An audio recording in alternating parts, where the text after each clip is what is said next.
Hello दोस्तों, ऐसे ही बेहतरीन कहानी सुनने के लिए हिडन स्टोरी एक्सप्लेनर को सब्सक्राइब कीजिए। Episode 101 bestest friend. Armaan Aziz mansion में अंदर आता है तो उसकी नज़र सबसे पहले आसिम पर जाती है, जो गुस्से में यहाँ वहाँ टहल रहा था, और उसे देखकर अरमान के चेहरे पर प्यारी सी मुस्कुराहट आ जाती है, क्योंकि आसिम कम ही घर रहता था और उसे यूं इतने महीनों के बाद देखकर अरमान के चेहरे पर एक मुस्कुराहट आ जाती है और वो उसकी तरफ भागते हुए कहता है, अब्बू। वही उसकी आवाज़ सुनकर अरमान की आंखें और सख्त हो जाती है, और इससे पहले कि वो उसे गले लगा पाता, आसिम गुस्से में उसे घूरते हुए चिल्लाकर कहता है, तुमने मेरी इतनी इम्पोर्टेंट फाइल खराब कर दी, हदा यू स्टूपिड अवॉर्ड। उसके यूं इस तरह गुस्से में चिल्लाने पर अरमान के कदम अपने आप रुक जाते हैं और वो डरते हुए उसे देखता है तो आसिम पास में रखी टेबल से एक फाइल उठाकर अरमान के सामने उसके पेजेस निकालकर उसकी तरफ बढ़ाता है, जिससे किसी ने काफ़ी सारे कवर किए हुए थे। उसके किसी ने एक फैमिली की ड्राइंग बनाने की कोशिश की थी, जिसमें एक छोटा बच्चा था, एक औरत और एक आदमी, और साथ में लिखा था हैप्पी फैमिली। आसिम उसे वो तस्वीर दिखाते हुए चिल्लाकर कहता है, तुम्हें अंदाजा भी है कि इतने इम्पोर्टेंट पेपर्स हैं यह, और तुमने अपनी इस स्टूपिड सी ड्राइंग के चक्कर में इसे खराब कर दिया। कल मीटिंग है मेरी, अब क्या दिखाऊंगा उन्हें मैं तुम्हारी यह घटिया आर्ट। यकीनन नहीं होता कि तुम जैसा निहायती बेवकूफ़ लड़का मेरा बेटा है, एक काम ठीक से नहीं होता तुमने। वो इतनी जोर से चीखा था कि अरमान की आंखों से एक के बाद एक आंसू गिरने लगे तो, और वो डर के मारे बुरी तरह कांप रहा था, पर फिर भी वो किसी तरह हिम्मत कर कहने की कोशिश करता है, अब्बू, मैं आपके लिए ग्रीटिंग कार्ड बना रहा था, फादर्स डे रहा है ना, इसलिए मुझे नहीं। चटाक। उसके आगे के शब्द हल्क में ही रह गए, क्योंकि आसिम ने एक जोर का चांटा जो उसे जड़ दिया था। वो गुस्से में दोबारा चीखते हुए कहता है, चुप। अब जबान चलाओगे तुम मेरे सामने? यही तहजीब है तुम्हारी? वो आगे कुछ कहता तभी सानिया, जो अभी अभी अपनी ट्रिप से आई थी और उसने सब कुछ देखा था, वो गुस्से में आसिम पर चिल्लाते हुए कहती है, ये क्या तरीका है आसिम, तुम क्यों मार रहे हो उसे? आसिम, ये झूठी हमदर्दी अपने पास रखो और कुछ तहजीब और अदब सिखाओ, इसे बस जबान चलाना आता है। सानिया, सिर्फ मेरा ही बेटा नहीं है, तुम्हारा भी है, तुम सिखा लो सब कुछ। सिखाने का ठेका मैंने नहीं लिया, इसलिए मेरा सिर खाने की ज़रूरत नहीं है, समझे? उसने भी गुस्से में पलट कर कहा, और फिर क्या दोनों की झड़प फिर से शुरू हो गई। जब से शादी हुई थी यही होता आ रहा था। आसिम तो इस कदर जालिम हो गया था, मल्टीपल अफेयर्स रखना, शराब पीकर आना और अपना गुस्सा मासूम से अरमान पर निकालना, और सानिया के भी यही तेवर थे, आए दिन फ्रेंड्स के साथ foreign trips, kitty parties, clubbing, shopping. इन सब में वो दोनों ही अरमान को बिल्कुल भूल चुके थे। सलमान जो और सलमा जी थोड़ा बहुत ध्यान देते थे उस पर जो अफेक्शन, अटेंशन और केयर की ज़रूरत एक बच्चे को होती है, वो उसे नहीं मिल पाती थी। उसकी इस अंधेरी सी जिंदगी में सिर्फ एक दिया था, और वो था हद।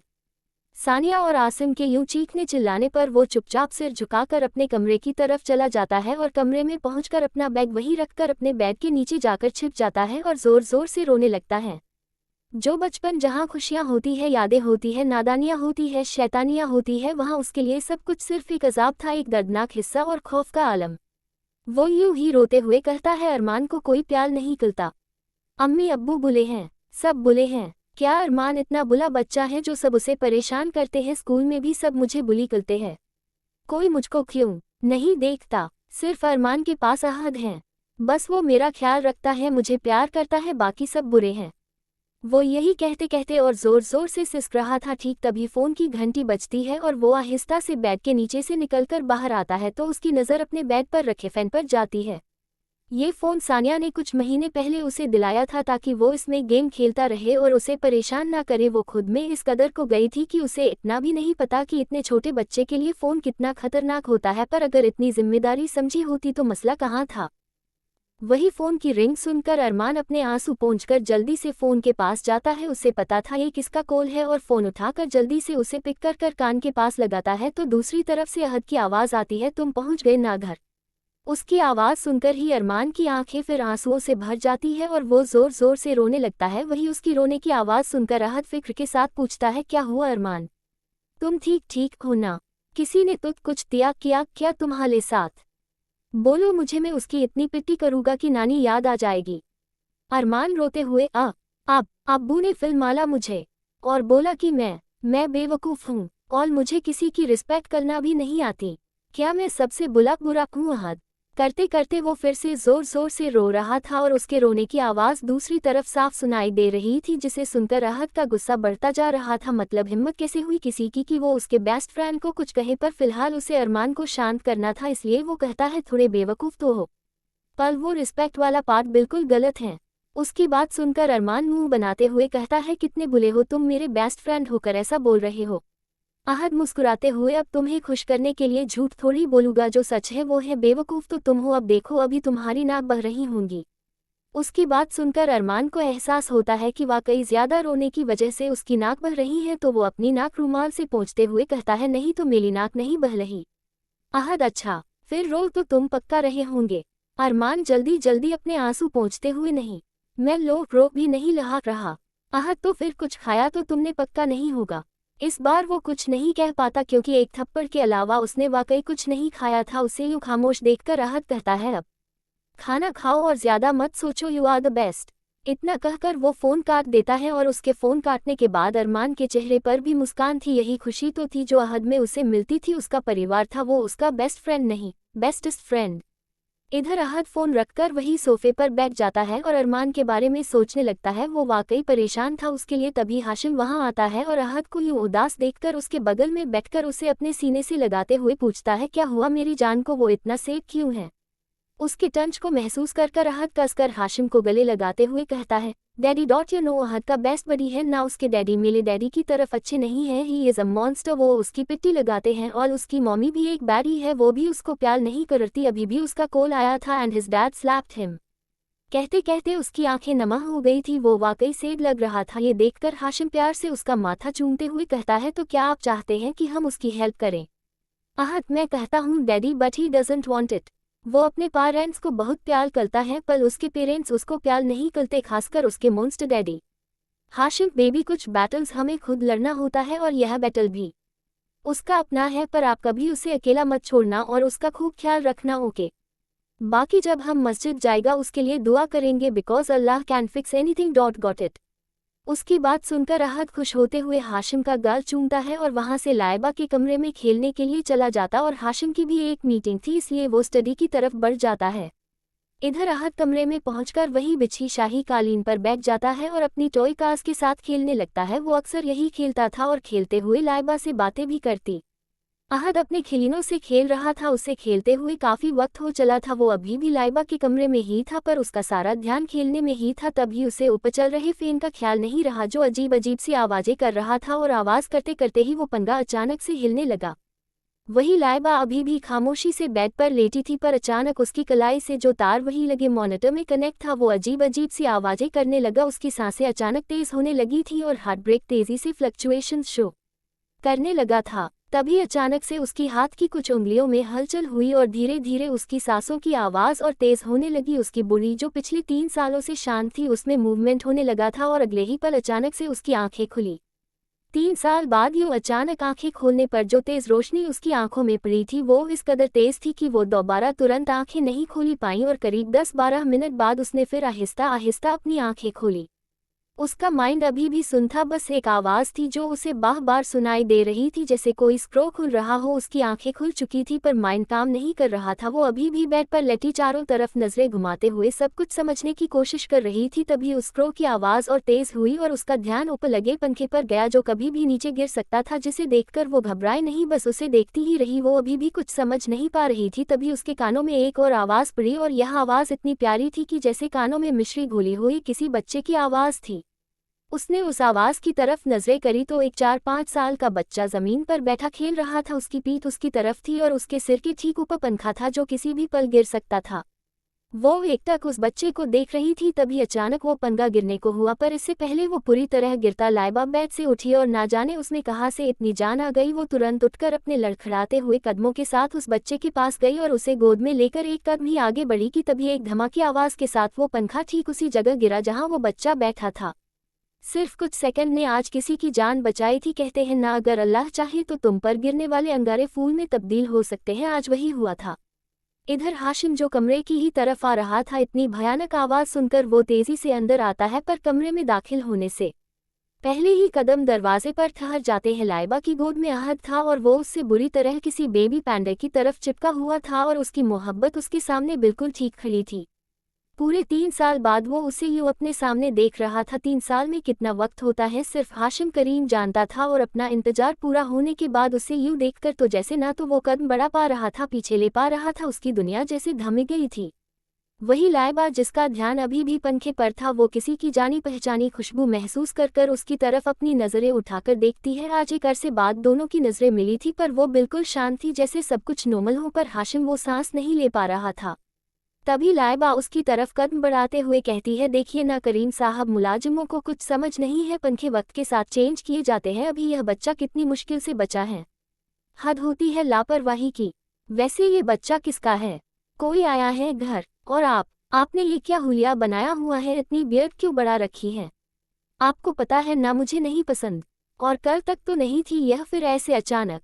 उसने एक के बाद एक सवाल किए, वहीं उसके सवालों ने हाशिम को हैरानी में डाल दिया था। तभी उसे डॉक्टर के कहे शब्द याद आए, इनके होश में आने की कोई गारंटी नहीं है, शायद आज होश आ जाए, या शायद कल, या शायद 1 महीने बाद, या शायद कुछ सालों बाद, या शायद पर होश आने पर ऐसा भी हो सकता है कि वो नॉर्मल हो जाए, या शायद ऐसा भी हो सकता है कि कुछ वक्त के लिए उनका माइंड फ्रीज हो जाए और उन्हें इस एक्सीडेंट के बारे में कुछ याद ही ना रहे। उसके जहन में डॉक्टर के कहे ये 3 साल पुराने शब्द घूम रहे थे। तभी लाइबा, जो अब तक बिल्कुल उसके पास आ गई थी, कही है, क्या हुआ आपको? इतना खोए खोए से क्यों लग रहे हैं? वैसे आहत कहाँ है? आपके आगे पीछे तो घूमता रहता है, फिर अब कहाँ है? और अचानक मौसम इतना ठंडा कैसे हो गया? जून में तो कितनी गर्मी। इससे आगे के शब्द वो नहीं कह पाई जब उसकी नज़र सामने लगी electronic date and time watch पर गई, जिसमें लिखा था द 26 सितंबर 2024। वो थम गई थी। ये तारीख देखकर ऐसा कैसे हो सकता था? क्या अभी कल तक 2021 नहीं चल रहा था? फिर ये 3 साल कब बीते? वो अभी उस तरफ ही देख रही थी, तभी उसकी गोद में उससे चिपका अहद उसके सीने से निकलकर अपने छोटे छोटे हाथों से लाइबा का चेहरा थामता है और रोते हुए कहता, मम्मा, क्या आप अहद बेबी को भूल गई? क्या अहद बेबी अच्छा बच्चा नहीं है? क्या आप मुझको प्यार नहीं करती? क्या मैंने कुछ गलत किया है?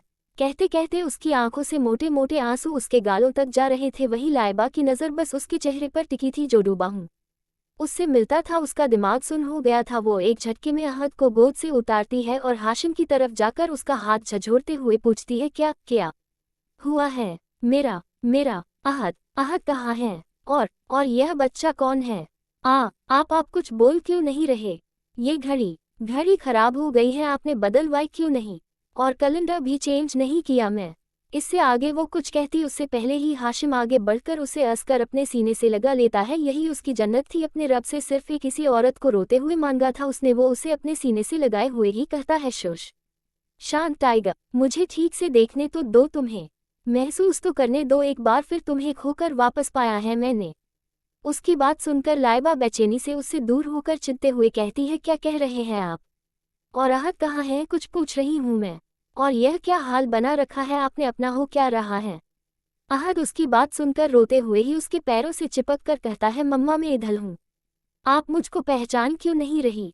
आप गुस्सा हो अहद बेबी से? मैंने क्या किया? लाइबा हैरानी से उस बच्चे को एक नज़र देखकर नम आंखों से कहती है, क्या हो रहा है? आप कुछ बताए ना, मुझे कुछ ठीक नहीं हो रहा। मैं कहते कहते उसकी आंखों के सामने कुछ चीजें घूमने लगी थीं। उसका अहद के साथ टिफिन लेकर जाना, फिर वो एक्सीडेंट, बूम। उसकी आंखों के सामने सारा इंसिडेंट दोबारा घूम गया। उसे सब कुछ याद आ गया था और वो थम गई थी। आंखें नम थी जो अहद पर जमी हुई थी। धुंधला धुंधला सा सब कुछ याद आ गया था उसे। एक के बाद एक आंखों में आंसू बह रहे थे। अब समझ आ रहा था उसे कि क्यों उसे इस बच्चे की शक्ल जानी पहचानी लग रही थी, क्यों इस बच्चे की छुअन उसे सुकून दे रही थी। तभी वो अभी उसे देख ही रही थी कि तभी उसे महसूस किया कि कुछ देर पहले ही वो पंखा अहद पर गिरने वाला था। यह एहसास होते ही वो तुरंत उसे गोद में उठाकर अपने सीने से लगा लेती है और रोते हुए कहती है, मेरा बच्चा, या अल्लाह तेरा लाख लाख शुक्र है, मेरा बच्चा। खुदा की कुदरत भी क्या खूब थी, उसे होश भी आना था। तो आज यकीनन खुदा और उसके रसूल के बाद जो मोहब्बत सबसे अव्वल होती है वो एक माँ की मोहब्बत है। वो होश में नहीं थी, पर जिस वक्त उसे होश आना था वो लिखा हुआ था। शायद अगर उस दिन उसका एक्सीडेंट ना हुआ होता तो आज वो इस कमरे में ना होती और ना ही अहद को बचा पाती। कहते हैं ना कि खुदा ने हमारे लिए सब कुछ लिख रखा है, बस वो सब हमें अता सही वक्त पर होता है। और आज वो वक्त था जब खुदा को दिखाना था कि एक माँ की मोहब्बत होती क्या है। वो अहद से दूर होकर उसके चेहरे को बारी बारी हर जगह चूमने लगती है। ये देखकर वो कहता है, मम्मा को अहद बेबी याद आ गया। अब मम्मा गुस्सा नहीं है ना? लाइब उसे देखते हुए, नहीं बच्चा, मम्मा गुस्सा नहीं है, आप तो बहुत अच्छा हो, पर आपकी मम्मा अच्छी नहीं है बेबी। कहते कहते वो फिर रो दी थी। वही उसे यूं रोता देख अहद अपने नन्हे नन्हे हाथों से उसके आंसू पोंछते हुए कहता है, नहीं मम्मा, आप तो बेस्ट हो, मेरी मम्मा वर्ल्ड की बेस्ट मम्मा है। इतना कहकर वो खिलखिलाते हुए उसके गालों को चूम लेता है। वहीं वो अभी भी उसे देख रही थी। कितना बड़ा हो गया था वो और कितना कुछ मिस कर दिया था उसने। कितना अच्छा था जो वो देख नहीं पाई। उससे ज्यादा बदकिस्मत कौन होगा भला। हाशिम नमः आंखों से लाइबा और अहद को देख रहा था। उसकी जिंदगी, उसकी सांसें, उसका सुकून और उसकी मुस्कुराहट की वजह आज उसके सामने थी। पूरी 3 साल के इंतजार के बाद वो समझ गया था कि लाइबा को सब याद आ गया है। जब लाइबा की नज़र जब हाशिम पर जाती है तो वो और जोर शोर से रोने लगती है और अहद को गोद में उतारकर उसकी तरफ लगभग भागते हुए जाकर उसके सीने से लग जाती है और हाशिम के आंसू जो आंखों में अभी तक कैद थे उन्हें जैसे रिहाई मिल जाती है और वो उसके गालों से होते हुए ज़मीन तक पहुंचने लगते हैं। जब इश्क मुकम्मल होता है तो होंठों पर मुस्कुराहट हो ना हो, आंखों में आंसू ज़रूर होते हैं और आज हाशिम करीम का इश्क एक बार फिर मुकम्मल हुआ था। वो रोते हुए ही कहती है बहुत इंतजार कराया ना मैंने आपको। मैं बहुत बुरी हूँ ना। मैं कुछ नहीं कर पाती। मैंने सब कुछ मिस कर दिया। सब कुछ। अहद का पहली बार मम्मा बोलना, उसका पहली बार कदम बढ़ाना, उसका स्कूल का फर्स्ट डे, सब कुछ मिस कर दिया मैंने। हाशिम उसे सीने से लगाकर तुमने कुछ मिस नहीं किया टाइगर। कुछ नहीं मेरा बच्चा, बस तुम मेरे पास वापस आ गई हो, इतना काफ़ी है। You belongs to me love because you are my universe. इतना कहकर वो अपने होंठ उसके होंठों पर रख देता है और ये देखकर अहद अपने छोटे छोटे हाथों से अपनी आंखें छिपाते हुए कहता है शेम शेम। अहद ये सब नहीं देख सकता क्योंकि वो छोटा है। ये कहते हुए वो अपनी उंगलियों के बीच से सब कुछ देख रहा था। 15 बाद अहद गहरी नींद में लाइबा के सीने से चिपका सो रहा था और लाइबा पर एकटक उसे निहार रही थी। कितना बड़ा हो गया था वो, इस बात पर यकीन करना मुश्किल हो रहा था उसके लिए। वो अभी अभी सोया था। लाइबा को अपने स्कूल के बारे में बताकर यह उनका रोज़ का रूटीन था। वो सारा वक्त उसके साथ बिताता था। अगर अरमान ना होता तो वो स्कूल भी ना जाता, पर स्कूल तो जाना ही पड़ता था। जो 3 गुमनाम साल बीते थे उसका खामियाजा कोई नहीं कर सकता था, पर लाइबा ने सोच रखा था कि वो अपना सारा वक्त अब सिर्फ अहद के साथ ही बिताएंगी और अभी भी उसने ही उसे कहानियां सुनाकर सुलाया था। वो उसे देख ही रही थी कि तभी कमरे का दरवाज़ा खुलता है और हाशिम अंदर आता है। लाइबा का ध्यान अभी भी उस पर नहीं था, पर हाशिम का ध्यान ज़रूर उस पर था। वो धीमे धीमे कदमों से बेड के पास आकर लाइबा के नज़दीक खड़ा हो जाता है और सोते हुए अहद को देखकर पूछता है सो गया। उसकी आवाज़ सुनकर लाइबा नज़रें उठाकर उसकी तरफ देखती है, फिर वापस अहद की तरफ देखते हुए कहती है हाँ अभी अभी सोया है। अपने स्कूल के बारे में बातें कर कर आपको पता है इतनी खुशी से बताता है सब मुझे कि ऐसा लगता है जैसे कुछ छूटा ही नहीं है मुझसे, पर हकीकत इससे बहुत दूर है। सच तो ये है कि मुझसे ज़्यादा बदकिस्मत कोई नहीं होगा जिस इज्जत, मोहब्बत, एहतराम, अपनेपन के लिए तरसते हुए सारी ज़िंदगी गुजार दी मैंने, वो जब मेरे हिस्से आया तक मैं कुछ देखने के लिए काबिल ही नहीं थी। कहते कहते उसकी आंखें नम हो गई थी। पिछले 1 हफ्ते में उसे एहसास हुआ था कि काफ़ी कुछ था जो उसने मिस किया था।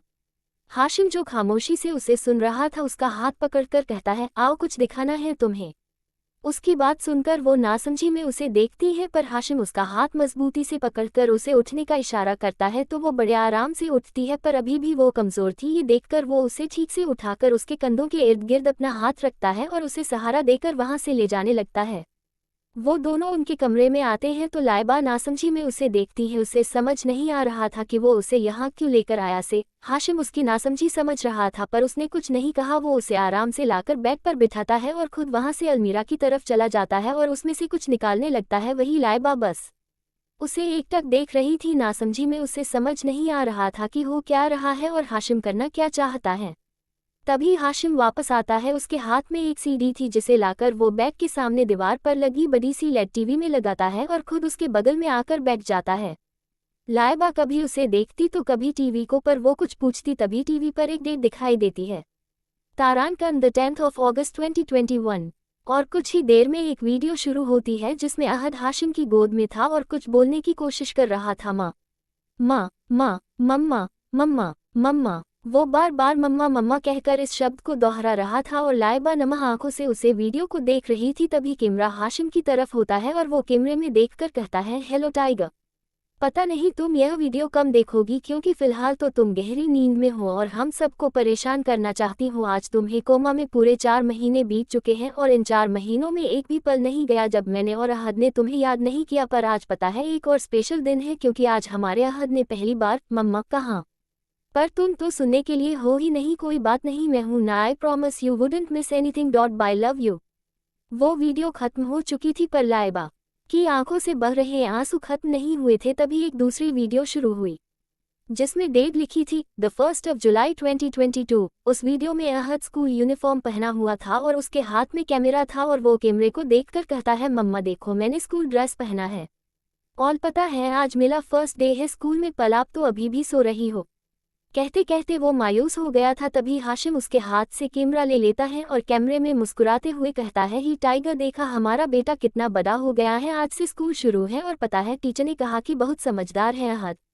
आज उसे कोमा में पूरा 1 साल हो चुका है। अहद तुम्हें बहुत मिस करता है और मैं भी। And I still love your tiger more than yesterday. इसी के साथ यह वीडियो भी खत्म हो जाती है। लाइबा की आंखों से आंसू बहे जा रहे थे और वो एक टच स्क्रीन की तरफ देख रही थी जहां अपडेट लिखी थी 21 अगस्त 2022। वीडियो शुरू होती है और कैमरा अहद के हाथ में था, वो काफी बड़ा लग रहा था। वो मुस्कुराते हुए कैमरा में देखकर कहता है, अम्मा आपको पता है आज मेरा बर्थडे है और पता है डैडी ने मुझे बहुत सारे गिफ्ट दिए, पर पता है मैंने अल्लाह ताला से क्या गिफ्ट मांगा कि आप जल्दी से उठ जाओ, उसके बाद हम साथ में खूब मस्ती करेंगे और केक भी काटेंगे। तब तक मैं केक नहीं काटूंगा और बर्थडे भी नहीं बनाऊंगा जब तक आप नहीं ठीक होंगे। वो 3 साल का मासूम बच्चा समझदारी से कह रहा था और लाइबा हैरानी से नम आंखों के साथ अपने बेटे को देख रही थी, जिसमें संजीदगी और समझदारी हाशिम की तरफ से आई थी और आए भी क्यों ना, वो बाप था उसका। ऐसे ही एक के बाद एक ना जाने कितनी वीडियो चली। किसी में अहद अपने बेस्ट फ्रेंड के बारे में बताता तो किसी में हाशिम कोई और स्पेशल मोमेंट शेयर करता और हर वीडियो पर वो अपने आंसू बहाती। तभी एक और वीडियो शुरू हुआ जिस पर डेट थी 21 मार्च 2023। ये डेट वो बहुत अच्छे से जानती थी। तभी कैमरे में हाशिम दिखा सफ़ेद शर्ट में सराबोर, वो बेहद थका हुआ लग रहा था। चेहरे पर ना नूर था ना सुकून, कुछ था तो सिर्फ थकावट और तकलीफ। वो मुस्कुराते हुए कैमरे को देखकर कहता है, मुबारक हो आज हमारी 3rd वेडिंग एनिवर्सरी है टाइगर। 3 साल बीत गए, पर इन 3 सालों से एक लंबा वक्त तो तुमने बिस्तर पर खामोशी से लेटे ही बिताया है और मैंने इंतजार में कि कम तुम उठकर मुझे गले लगाओगी। जिंदगी ने हमेशा मुझसे मेरे करीबियों को छीना है, पर तुम्हें खोने की हिम्मत है ही नहीं। कहते कहते उसकी आंखों से आंसू गिरने लगे थे पर वो अपने आंसू पोंछकर जबरदस्ती मुस्कुराते हुए अपने पास रखी एक वाइन की बोतल उठाकर उसे दिखाते हुए कहता है, देखो तुम्हें पसंद नहीं था कि मैं ये पीऊं, फिक्र मत करो पीऊंगा नहीं। खुद से वादा किया था कि हर वो आदत जो मेरी टाइगर को नहीं पसंद बदल दूंगा और बदल भी रहा हूँ, पर मुझे संभालने के लिए, समझाने के लिए, डांटने के लिए और लाड करने के लिए तुम्हारा होना भी तो जरूरी है ना जान। प्लीज बेबी उठ जाओ। कहते कहते वो बिलक बिलक कर रो रहा था और इसी के साथ वो आखिरी वीडियो भी खत्म हो गई थी। पर लाइबा के आंसू खत्म नहीं हुए थे, वो बिना किसी आवाज बस रोए जा रही थी। आंखें हाशिम की भी नम थी। उन दिनों को याद करना उसके लिए आजाब था जो दिन कभी उसने गुजारे थे। लाइबा आंखों में आंसू लिए उसकी तरफ देखती है और जोर जोर से रोते हुए उसके सीने से लग जाती है। वो इस वक्त कितना बिखरा हुआ महसूस कर रही थी यह वही जानती थी। उसे यूं रोता देख हाशिम उसे कसकर अपनी बाहों में भर लेता है। वो कुछ कहता नहीं है, बस उसे रोने देता है। 2 दिन पहले ही उसकी बात साइकियाट्रिस्ट से हुई थी लाइबा के हवाले से और उन्होंने यही कहा था कि लाइबा का इस वक्त अपने जज्बात जाहिर करना सबसे ज्यादा जरूरी है। वक्त बीतता गया पर वो चुप नहीं हुई और हाशिम उसे यूं रोता देख वो उसे खुद से जरा सा दूर कर उसके होठों पर अपने होठ रख देता है और उसे किस करने लगता है। इस वक्त लाइबा को शायद उसकी कुर्बत की ही जरूरत थी और वो खुद भी उसकी करीबी से पिघल कर उसे किस बेक करने लगती है। करीब 20 मिनट बाद जब हाशिम को एहसास होता कि लाइबा अब सांसें खींच रही है तो वो उससे दूर होती है और हाशिम उसकी बेक रब कर उसे शांत करता है और जब कुछ देर बाद वो शांत होने लगती है तो वो उसका माथा हल्का सा चूमकर उससे दूर होते हुए कहता है, अब थोड़ी देर आराम करो मैं आता हूँ। इतना कहकर वो जाने लगता है कि तभी लाइबा उसका हाथ पकड़कर उसे अपने नज़दीक खींचकर कहती है, आज मत जाए। जो वक्त, जो पल, जो इंतजार आपने सहेज कर रखा है उसे खत्म करने का वक्त आ गया है करीब साहब। कहते कहते वो उसके बेहद नज़दीक आ गई थी, पर हाशिम उससे ज़रा दूर होने की कोशिश करते हुए कहता है, अब अगर रुका तो सब टूट जाएगा टाइगर, इसलिए जाने दो। लाइबा उसके होंठों के करीब बढ़ते हुए कहती है, सन टूटने का ही वक्त है करीम साहब। इतना कहकर वो अपने होंठ उसके सख्त होंठों पर रखकर उसे किस करने लगती है जो बेहद सोफत थी। वही उसके इस एक्शन ने हाशिम को बिल्कुल शॉक कर दिया था, पर वो भी एक मर्द था, अपनी हक हलाल की बीवी के सामने कब तक सब्र करता, इसलिए वो भी खुद उसे अपने करीब खींचकर जोर जोर से चूमने लगता है। पर उसकी किस सोफत नहीं थी, रफ थी। और किस करते करते कब लाइबा बिस्तर पर थी और हाशिम उसके ऊपर। इस बात का ख्याल ना लाइबा को था ना हाशिम को। जब दोबारा उसे सांस लेने में मुश्किल होने लगती है तो हाशिम उसके होठों को छोड़कर उसकी गर्दन पर चूमने लगता है और फिर आहिस्ता आहिस्ता कंधे और कॉलर बोन पर चूमते चूमते उसके होठ उसके सीने की तरफ जा रहे थे। इस बीच लाइबा का वो नाइट गाउन कब सरक कर उसके कंधों से नीचे हुआ, दोनों को ही एहसास नहीं था। वो उसे किस करते करते बाइट करने लगा था। हर मर्द की अपनी जिस्मानी ज़रूरत होती है और वो ज़रूरत बीवी पर आकर ख़त्म होने लगती है। वो कैसे सब्र करता, वो भी तो मर्द था। लाइबा की सिसकियां कमरे में गूंजने लगी थी। हाशिम हल्का सा उसके ऊपर से उठकर अपनी टी शर्ट निकालकर कमरे के किसी दूसरे कोने में फेंकता है और दोबारा उसके ऊपर आकर उसे चूमने लगता है। जब उसे एहसास होता है कि अब वो काबू खो रहा है तो वो हल्का सा उससे दूर होकर हौंफते हुए कहता है, रोको टाइगर, इसके बाद ना वापस लौट पाऊंगा ना रोक पाऊंगा। अभी तुम पूरी तरह ठीक नहीं हो। लाइबा, रोकना ना चाहती हूँ और ना रोक सकती हूँ। यह उसकी मंजूरी थी जिसने उसके अंदर के जानवर को जगाया था और फिर किया। कुछ ही देर में उन दोनों के कपड़े फर्श पर थे और कमरे में अंधेरा कुछ सुनाई दे रहा था तो सिर्फ सिसकियां। 6 महीने बाद वक्त तेजी से बीत रहा था और लाइबा और हाशिम की जिंदगी में खुशियां एक बार फिर दस्तक दे रही थी। जल्द ही अहद का बर्थडे आ रहा था और लाइबा तो बस उसी की तैयारियों में बिज़ी थी। इस बार वो कुछ भी मिस नहीं करना चाहती थी किसी भी कीमत पर। फिलहाल सुबह का वक्त था और अहद स्कूल जा चुका था। लाइबा किचन में लंच की तैयारियां कर रही थी और हाशिम सो रहा था। रात भर मोहब्बत में रंगने के बाद थकान उतारना भी तो ज़रूरी था। लाइबा की तो आदत थी एक बार उठने पर दोबारा ना सोना, इसलिए वो सुबह उठकर तब से कामों में लगी थी। ऊपर से अगले महीने अहद का बर्थडे था जिसमें अब मुश्किल से 15 दिन बाकी थे, पर उसे काफ़ी तैयारियां करनी थी। जब काम करते हुए ही उसकी नज़र किचन में लगी घड़ी की तरह जाती है जिसमें बस बाहर बजने ही वाले थे। ये देखकर वो हैरान होते हुए खुद से कहती है, या अल्लाह, इन्हें बिल्कुल होश नहीं है किसी चीज़ का। ये सोचते हुए वो गैस बंद करती है और सीढ़ियों की तरफ बढ़ जाती है और कुछ ही देर में वो अपने कमरे के दरवाजे पर खड़ी थी। वो अंदर जाती है तो कमरे में अभी भी अंधेरा था। ये देखकर वो सबसे पहले उस बड़ी सी खिड़की पर लगे सारे पर्दे हटाती है और वापस बैग की तरफ मुड़ती है तो हाशिम पेट के बल किसी मासूम बच्चे की तरह सो रहा था। उसके माथे पर उसके बाल आ रहे थे और उसने इस वक्त अपनी अपर बॉडी पर कुछ नहीं पहन रखा था। ये देखकर लाइबा के गाल लाल हो जाते हैं। वो बैग के पास जाती है और उसके सिरहाने बैठती है तो उसकी नज़र उसके बैग पर जाती है जिस पर नाखूनों के निशान थे और इन्हें देखते ही उसके चेहरे का रंग एकदम से गुलाबी होने लगता है। तभी वो हिम्मत कर उसके कंधे पर हाथ रखकर हल्का सा हिलाते हुए कहती है, करीम साहब उठिए। पर उसके बुलाने का कोई असर नहीं होता बल्कि वो दूसरी तरफ मुंह कर सो जाता है। ये देखकर लाइबा उसके बालों में हाथ फेरते हुए कहती है, उठिए ना, लंच का टाइम होने वाला है और आपने अभी तक नाश्ता नहीं किया। अहद भी स्कूल चला गया है और आपकी सुबह नहीं हुई अभी तक। चलिए उठिए भी अब। उसके बुलाने पर वो आंखें तो नहीं खोलता पर आंखें बंद किए हुए ही उसकी कमर के इर्द गिर्द इतनी बाहें बांधते हुए कहता है, ऐसे कैसे? सारी रात नहीं सोने नहीं दिया तुमने, मेरी क्या गलती? उसकी बात सुनकर उसके गाल एकदम टमाटर होने लगे थे पर वो छूटा गुस्सा दिखाते हुए उसकी बाजू पर हल्का सा मारते हुए कहती है, कितना झूठ बोलते हैं आप। वो आप थे जिसने मुझे सोने नहीं दिया। आपको इल्म भी है कितना दर्द हो रहा है मेरी कमर में? पर नहीं, आपको सिर्फ अपनी पड़ी है और सो ऐसे रहे हैं जैसे बहुत मेहनत की है आपने। हाशिम उसकी बात सुनकर शरारत से मुस्कुराते हुए उसे देखकर कहता है, मेहनत तो की है, अपने बदन पर निशान नहीं देखे तुमने? लाइबा उसकी बात सुनकर नजरें चुराते हुए कहती है, आपने कुछ देखने लायक छोड़ा है? अभी तक तो पिछले निशान नहीं गए और अब यह नया अपना बहुत बुरे हैं। हाशिम, अच्छा तो चलो, मैं जब बुरा हूँ ही तो कुछ और बुरा करता हूँ। Tiger, after all I am an artist and you are my canvas.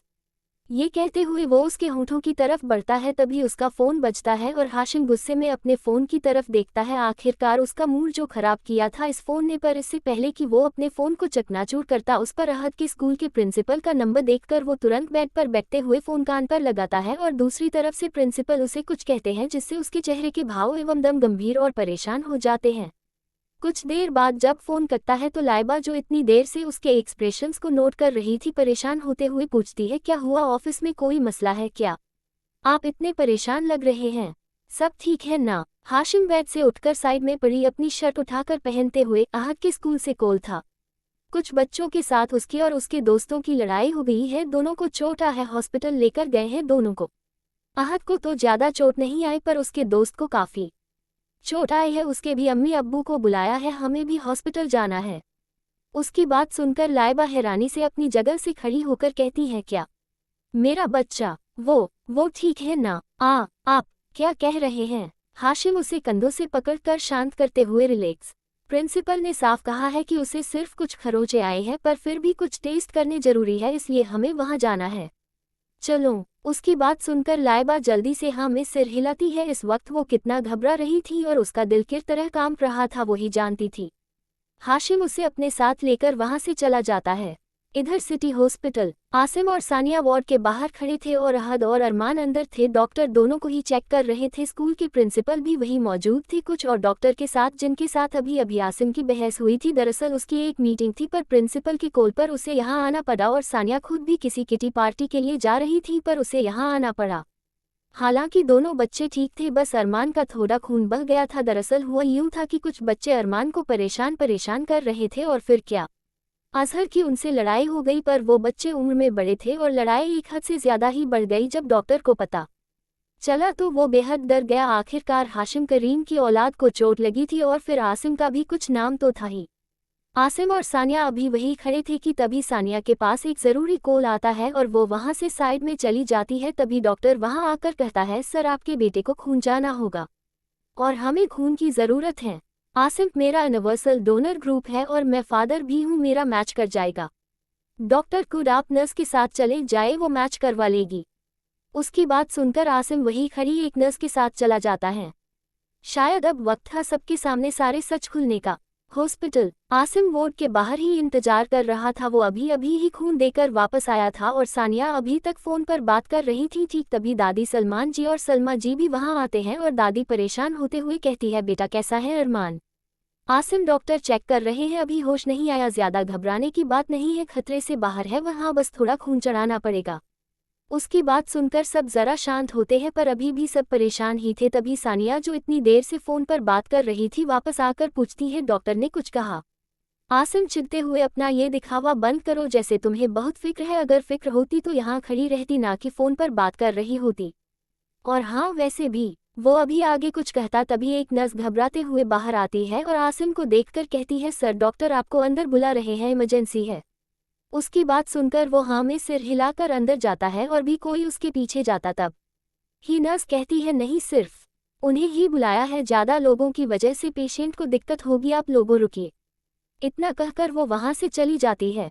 इधर आसिम अंदर आता है तो उस अस्पताल के कमरे में दो बेड लगे हुए थे, एक पर अरमान था और दूसरे बेड पर एक दूसरा बच्चा। बीच में पर्दे के कारण उसे उस दूसरे बच्चे की शक्ल पूरी तो नहीं दिख रही थी, पर पता नहीं क्यों उस दूसरे बच्चे की मौजूदगी से उसके दिल की धड़कनें एकदम से ऊपर नीचे होने लगी थी, जैसे कोई रिश्ता हो उसका। पर वो सब कुछ नजरअंदाज कर अरमान के बेड के पास जाता है, जहाँ डॉक्टर एक कागज के टुकड़े को बहुत गौर से देख रहे थे और उन्हें इतनी गौर से उन रिपोर्टों को देखता देख आसिम कहता है, डॉक्टर आपने बुलाया, सब ठीक है ना?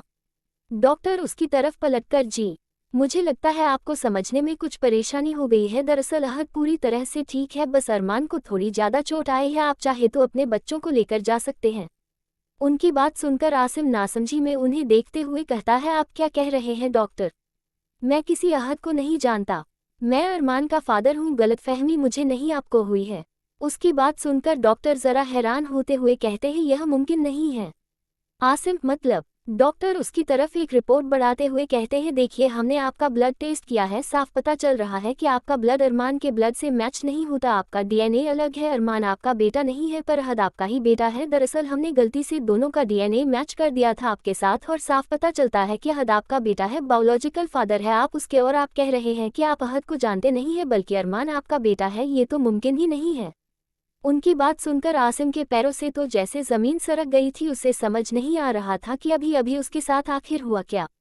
क्या यह मुमकिन था? नहीं, पर ऐसा हुआ था। वो बेख्याली में ही पर्दे के उस तरफ जाता है जहां एक बच्चा आंखें बंद किए लेटा था और उसके चेहरे पर नजर पड़ते ही उसके जहन में एक चेहरा आया और लिबों पर एक नाम, लाइबा। वो प्रेग्नेंट थी और इस बच्चे की शक्ल हुबहू उससे मिलती थी। एक पल में उसे अपनी सारी जिंदगी झूठी लगने लगी थी, जैसे जिसे वो अपना खून मानता था वो सिर्फ एक धोखा था और जो वाकई उसका खून था उसके बारे में उसे खबर तक नहीं थी। उसके साथ यह कौन सा मजाक हुआ था?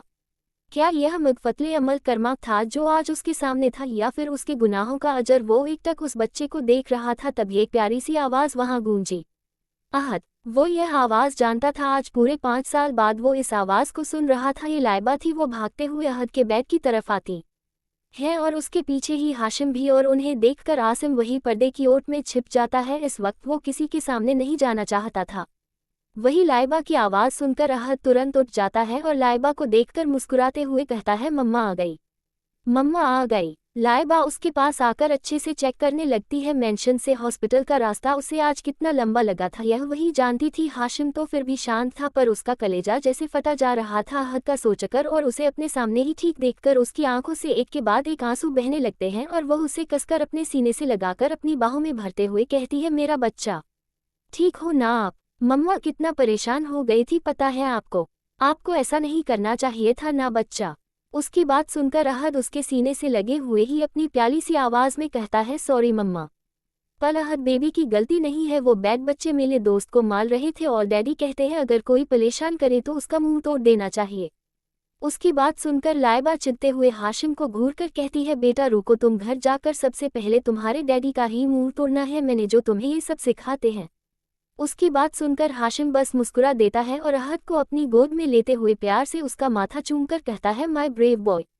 पर मेरी जान, मैंने ये भी तो कहा था कि जब भी कोई प्रॉब्लम हो आपको सबसे पहले अपने डैडी को बताना है, और अगर डैडी ना हो तो स्कूल में अपने प्रिंसिपल को बताना है, ना कि खुद लड़ाई करना शुरू कर देना है। ये तो गलत बात है ना।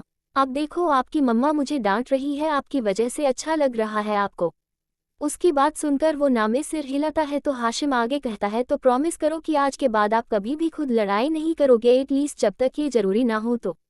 उसकी बात सुनकर अहद हाशिम के सीने से लगते हुए कहता है, ओके डैडी। अब अहद ऐसा नहीं करेगा, अब वो अच्छा बच्चा बनेगा। उसकी बात सुनकर हाशिम के चेहरे पर मुस्कुराहट आ जाती है। वही दूर खड़ा आसिम जो सब कुछ देख सुन रहा था, उसकी तो हैरानी की हद पार हो चुकी थी। डैडी, जब आसिम ने ये पुकारा तो वो हैरान हुआ था कि लाइबा ने किसे उसका डैडी बताया था, पर हाशिम को देखकर उसके सारे भ्रम टूट चुके थे और अहद और हाशिम की वो बॉन्डिंग जिसकी सिर्फ एक झलक उसने देखी थी, उस एक झलक ने उसे तोड़ दिया था। जिंदगी एक बार फिर खुद को जैसे दोहरा रही थी। एक वक्त था जब आसिम ने हाशिम से उसका सब कुछ छीना था, और एक वक्त ये है जब सब कुछ आसिम का होकर भी नहीं है। जिस हवाले से उसने सोफिया से शादी की थी वो सब कुछ सिर्फ एक झूठ था और वो इसी झूठ के साए में रहा। यही सब सोचते हुए वो बाहर की तरफ कदम बढ़ा लेता है। इस वक्त वो होश में नहीं था, बल्कि अपने सामने जो हकीकत थी उसे अपनाने की कोशिश कर रहा था, जो उसे एक भ्रम के अलावा कुछ नहीं लग रही थी। एक ही पल में उसका गुरूर टूटकर चकनाचूर हो चुका था। वो बर्बाद हो गया था जैसे, और उसे बर्बाद करने वाला भी वो खुद ही था। उसे बार बार वो रात याद आ रही थी जब लाइबा के साथ उसने ज़बरदस्ती की थी, और यह उसी रात का नतीजा था जो वो अपनी औलाद से इतना दूर था। यही सोचते हुए वो कमरे से बाहर आता है और उसे यूं बदहवास सा देखकर सलमान जी पूछते हैं, बेटा क्या हुआ, सब ठीक तो है? पर आसिम को उसकी आवाज़ जैसे सुनाई ही नहीं दे रही थी। वो बदहवास सा वहाँ से चला जाता है। ना उसने कुछ सुना और ना ही कहा। वही घर वाले बस हैरानी से उसे देख रहे थे, पर किसी को क्या पता था कि वो इस वक्त किस दर्द से गुजर रहा था। पर यह दर्द उसने खुद अपनी किस्मत में लिखा था, अपने कर्मों से। आसिम अपने कमरे में बैठा एकटक सीलिंग को घूर रहा था। उसके आसपास काफ़ी सारी शराब की बोतलें पड़ी हुई थी, पर इतने नशे के बाद भी उसका जहन जैसे उसका साथ छोड़ चुका था। कुछ भी समझ नहीं आ रहा था उसे, और वो बस अपने माजी पास्ट की यादों में खोया खुद के अक्स को तलाश रहा था। उसके जहन में इस वक्त सिर्फ एक शब्द था, काश, काश वो लाइबा के साथ ज्यादतियां ना करता। काश वो सानिया के साथ रहकर उससे बेवफाई नहीं करता। काश वो उसे तलाक ना देता। काश वो उसकी इज्जत करता। काश वो उसे कभी जाने ना देता। काश, काश और सिर्फ काश। उसके दिल में अपनी सगी औलाद के लिए मोहब्बत अभी भी नहीं, बस तकलीफ थी। तो अपने गुरूर को टूटते देखने की गम था, तो खुद को हारता देखने का, और उसे यह मंजूर नहीं था, ना शायद कभी मंजूर होने वाला था। उसे जब लाइबा के प्रेग्नेंट होने का पता चला था तब उसने उसके किरदार पर शक किया था, पर आज वो खुद अपने उन्हीं शब्दों और सवालों में घिर कर रह गया है। उसका अहम और वजूद उसके सामने टूटकर चकनाचूर हो गया था, और जिंदगी ने उसे इस कदर हराया था कि संभलने का मौका तक नहीं था उसके पास। वो अभी अपने इन्हीं ख्यालों में अपने उस खोए हुए से वजूद को तलाश रहा था कि तभी कमरे का दरवाज़ा खुलता है और सानिया गुस्से से बौखलाते हुए उसके पास आती है और उसे शराब के बीच घिरा पाकर चिल्लाते हुए कहती है, ये सब क्या है आसिम? कोई गैरत बाकी है भी तुम में या नहीं? वह तुम्हारा बेटा हॉस्पिटल में था और तुम यहाँ शराब पी रहे हो। अभी मैं लेकर आई हूँ उसे वापस अकेले। वो मेरी जिम्मेदारी नहीं है, सिर्फ मेरी एक इतनी ज़रूरी मीटिंग थी और तुमने सब कुछ बर्बाद कर दिया। अब चुप क्यों हो? जवाब दोगे? या गले से आवाज़ नहीं निकल रही तुम्हारी? वो गुस्से में चीख रही थी और आसिम वो बस एकटक खाली आंखों से उसे घूर रहा था। जब सानिया की बात खत्म होती है तो वो अपनी जगह से उठता है, पर वो अभी भी उससे कुछ कहता नहीं है। वो बस खामोश था और उसे इस तरह खामोश देखकर सानिया दोबारा चिढ़ते हुए गुस्से में कहती है, तुम्हें मेरी बात समझ भी आ रही है आसिम की मैं क्या कह रही हूँ? वहाँ हमारा बच्चा अस्पताल में था और तुम इधर आ गए। मुझे समझ नहीं आता कि तुम कब अपनी जिम्मेदारियों को समझोगे। कोई छोटे बच्चे नहीं हो तुम जिसकी बेबी सिटिंग मुझे करनी पड़े हर बार तुम्हारे इन बहानों से और तुम्हारी गैर जिम्मेदारियां से परेशान हो गई हूं मैं। कम से कम कुछ तो शर्म। इसके आगे के शब्द उसकी जबान से निकलते उससे पहले ही एक चांटा सीधा उसके गाल पर आकर पड़ा और वो कुछ कह ही नहीं पाई। ये चांटा आसिम ने मारा था और सानिया अभी तक इस बात पर यकीन नहीं कर पाई थी, चाहे वो कितना भी बुरा हो, पर आज तक कभी हाथ नहीं उठाया था उसने उस पर। वो बेख्याली में उसे देखते हुए पूछती है, तुमने हाथ उठाया मुझ पर? आसिम उसे अपनी दहकती हुई आंखों से देखते हुए, हाँ, और ये थप्पड़ मुझे तुम्हें बहुत पहले मार देना चाहिए था, क्योंकि शायद तब ये सब नहीं होता जो आज हुआ। कितनी मतलबी हो तुम, और उसके कहीं ज्यादा नीच और गिरी हुई। झूठ बोला तुमने मुझसे। अरमान ना जाने किसका गंदा खून है और तुम उसके खून को मेरे साथ जोड़ रही हो। ना जाने कितनी रातें किसके साथ गुजारी हैं तुमने और सब कुछ मेरे सिर पर फोड़ दिया। सिर्फ निकाह करने के लिए तुमने इतना बड़ा झूठ बोला, उस गंदे खून को मेरा नाम दे दिया। उसकी बात सुनकर सानिया जैसे सन हो चुकी थी। उसे यकीन नहीं हो रहा था कि सच आसिम के सामने आ गया था। वो झूठ जिसकी बुनियाद पर उसने अपना ये घर बनाया था, आज वो झूठ सच से जीत नहीं पाया था और अब ये घर कभी भी बिखर सकता था। सानिया आसिम के कंधों को पकड़ते हुए हड़बड़ाकर, नहीं आसिम, तुम्हें गलतफहमी हो रही है, ऐसा कुछ नहीं है। अरमान तुम्हारा ही बेटा है, तुम्हारा और मेरा, आई स्वेयर मैं। वो आगे कुछ कहती उससे पहले ही आसिम गुस्से में चीखता है, चुप, और खबरदार जो इसके बाद कोई और झूठ कहा तो वो गंदा खून मेरा कुछ नहीं लगता।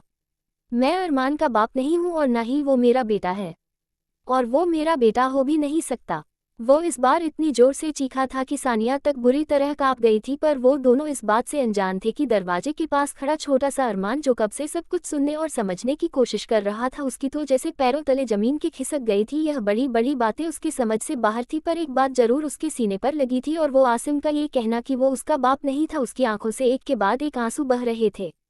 वो अपने छोटे छोटे कदमों के साथ दौड़ते हुए आसिम के पास जाता है और उसके पैरों से लिपटकर हुए रोते हुए कहता है, डैडी, आप ऐसा क्यों कहा रहे हो? अरमान ने गलती की है क्या? पर मैंने कुछ नहीं किया। स्कूल में गंदे बच्चे मुझे मार रहे थे और वो सब बहुत बुले भी हैं, इसलिए मैंने लड़ाई करी, पर अब मैं ऐसा नहीं करूँगा। मुझे माफ़ कर दो please daddy, I am sorry. कहते हुए वो बिलक बिलक कर रो रहा था और बेचारा अरमान, उसे तो अभी भी ये लग रहा था कि स्कूल में हुई लड़ाई की वजह से आसिम गुस्सा है, पर उसे तो हकीकत का अंदाजा ही नहीं था। उस नन्ही सी उम्र में इतने बड़े बड़े शब्द कहाँ समझ पाता वो? वजूद, पहचान, परवरिश, औलाद, पराया, सगा, ये सब तो उसकी समझ से बहुत बाहर था। पर उसके रोने पर भी अरमान को तरस नहीं आया। वो गुस्से में उसे बुरी तरह झटकता है, जिसकी वजह से वो ज़मीन पर गिर जाता है और जोर चिकते हुए कहता है, चुप, खबरदार जो बकवास की तो मैं तुम्हारा डैडी नहीं हूँ, समझे? और ना ही तुम मेरी औलाद हो, तुम सिर्फ किसी गंदी नाली के कीड़े हो। वो गुस्से में चीखते हुए कहता है। क्या एक पल को भी उसे अंदाजा नहीं था कि उसके शब्द अरमान के दिल पर कितनी अजियतें दे रहे हैं? कितनी अजीब बात है ना, जब उसे पता था कि वो उसका बेटा नहीं है तब वह इस तरह उसे तकलीफ दे रहा था, पर जब उसे नहीं पता था तकलीफ तो वह तब भी देता था। सिर्फ कुछ मिनटों में उनका रिश्ता खत्म हो गया था, पर वह लगाव, क्या लगाव भी सिर्फ एक सच से खत्म हो सकता था? नहीं, पर आसिम और अरमान के रिश्ते में लगाव था ही नहीं। उसे कभी अरमान से मोहब्बत नहीं थी, कभी नहीं। आसिम सानिया की तरफ पलटकर उसे उंगली दिखाते हुए कहता है, और तुम, तलाक के कागज मिल जाएंगे तुम्हें, और देखना कैसे तुम्हारी जिंदगी जहन्नुम बनाता हूं मैं। इतना कहकर वो जाने लगता है, तभी सानिया रोते हुए उसका हाथ पकड़कर कहती है, नहीं, प्लीज नहीं आसिम, तुम मुझे नहीं छोड़ सकते। एक वक्त पर तो मोहब्बत करते थे ना तुम मुझसे। उसकी बात सुनकर आसिम गुस्से में उसका हाथ झटकते हुए कहता है, मैंने तुमसे कभी मोहब्बत नहीं की सानिया, और तुम जैसे लड़की से मोहब्बत करी भी नहीं जा सकती, समझी? इतना कहकर वो वहां से गुस्से में चला जाता है। आज फिर एक बार इतिहास दोहराया गया था। एक वक्त था जब लाइबा गिरगिरते हुए गुजारिश कर रही थी कि आसिम उसे तलाक ना थे, और तक सानिया के होंठों पर मुस्कुराहट थी, और आज सानिया के साथ वही हो रहा था। वो अभी बदहवास सी खड़ी दरवाजे की तरफ ही देख रही थी कि तभी अरमान, जो अभी तक रो रहा था, हिम्मत कर उसके पास आता है और कहता है, अम्मी, डैडी मुझसे गुस्सा क्यों है? क्या वो मेरे डैडी नहीं हैं? उसकी आवाज़ सुनकर सानिया गुस्से में चीखते हुए कहती है, चुप। मैंने कभी नहीं सोचा था कि तुम मेरे लिए इतने मनहूस होंगे। तुम्हें तो मुझे पैदा होने से पहले ही मार देना चाहिए था। आज तुम्हारी वजह से सब कुछ बर्बाद हो गया। ना तुम होते और ना ये सब कुछ होता। और हाँ, एक बात याद रखना, ना वो तुम्हारा बाप है और ना मैं तुम्हारी माँ मेरे लिए मर चुके हो तुम आज से, क्योंकि तुम्हारी वजह से मेरी पूरी जिंदगी बर्बाद हो गई है। इतना कहकर वो भी वहां से चली जाती है और अरमान वो तो बस रोते हुए उसे देख रहा था। सिर्फ 4 साल का था वो, मरना जीना ये सब उसे कहाँ पता था, पर आज उसकी जिंदगी उसके सामने ही बर्बाद हो रही थी और वो कुछ नहीं समझ पा रहा था। कितनी आसानी से कह दिया था सानिया ने कि वो कुछ नहीं लिखती उसकी, कितनी आसानी से रिश्ता खत्म कर दिया था उसने।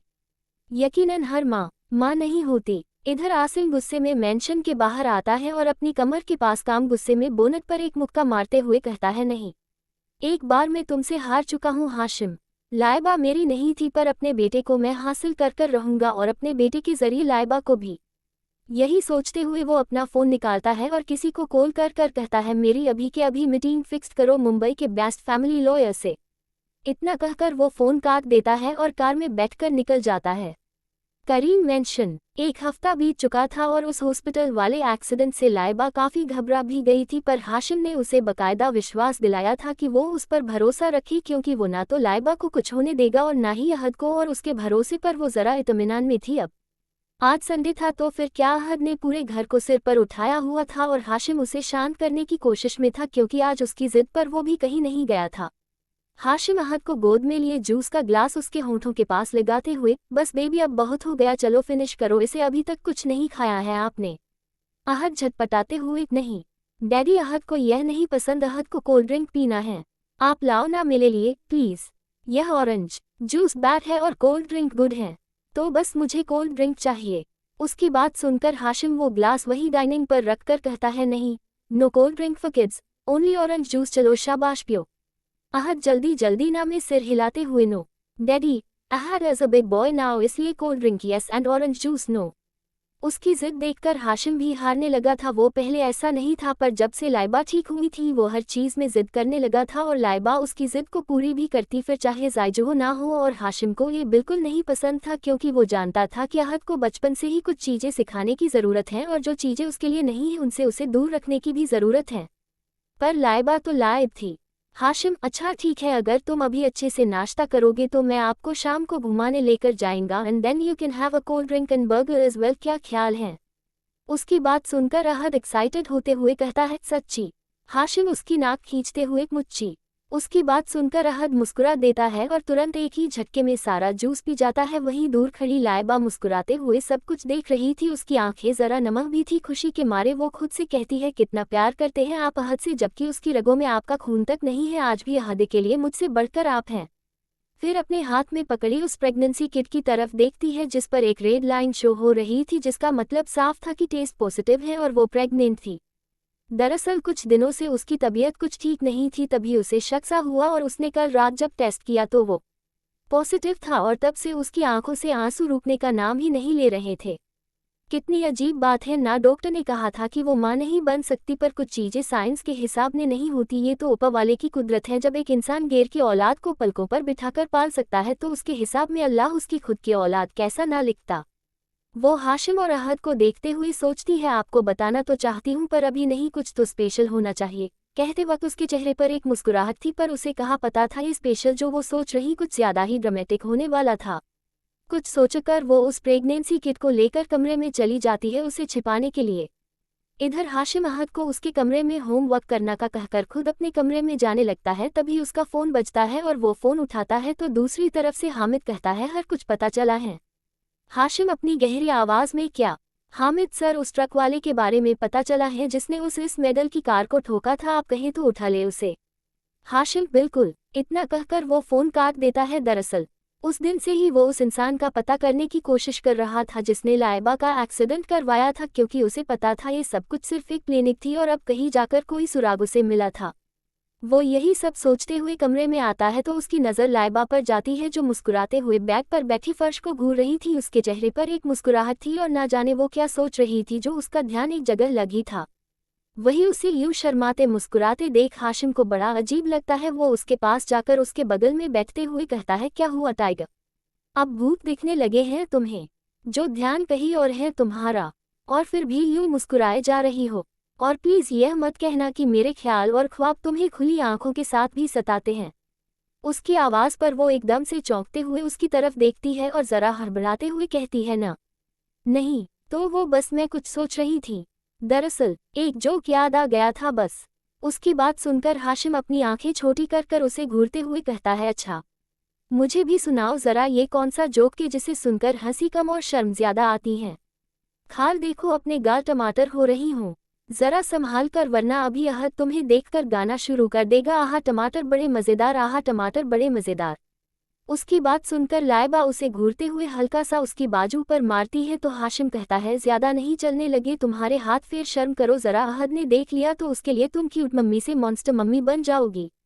और वैसे भी यह सब तुम्हारी बदौलत ही सीखा है, वो तुम ही उसकी हर जिद मानकर उसे फ़ोन यूज़ करने देती हो। लाइबा चिढ़ते हुए, और आप जो उसे अभी से इतना सख्त बना रहे हैं उसका क्या? वो बच्चे हैं और आप तो उसे अभी से मैच्योरिटी की पाठशाला पढ़ा रहे हैं। आपकी ही बदौलत इस कदर समझदार हो गया है, वो ऐसे कैसे चलेगा आप बताए? बच्चा है वो, बच्चों वाली हरकतें तो करने दिया कीजिए उसे।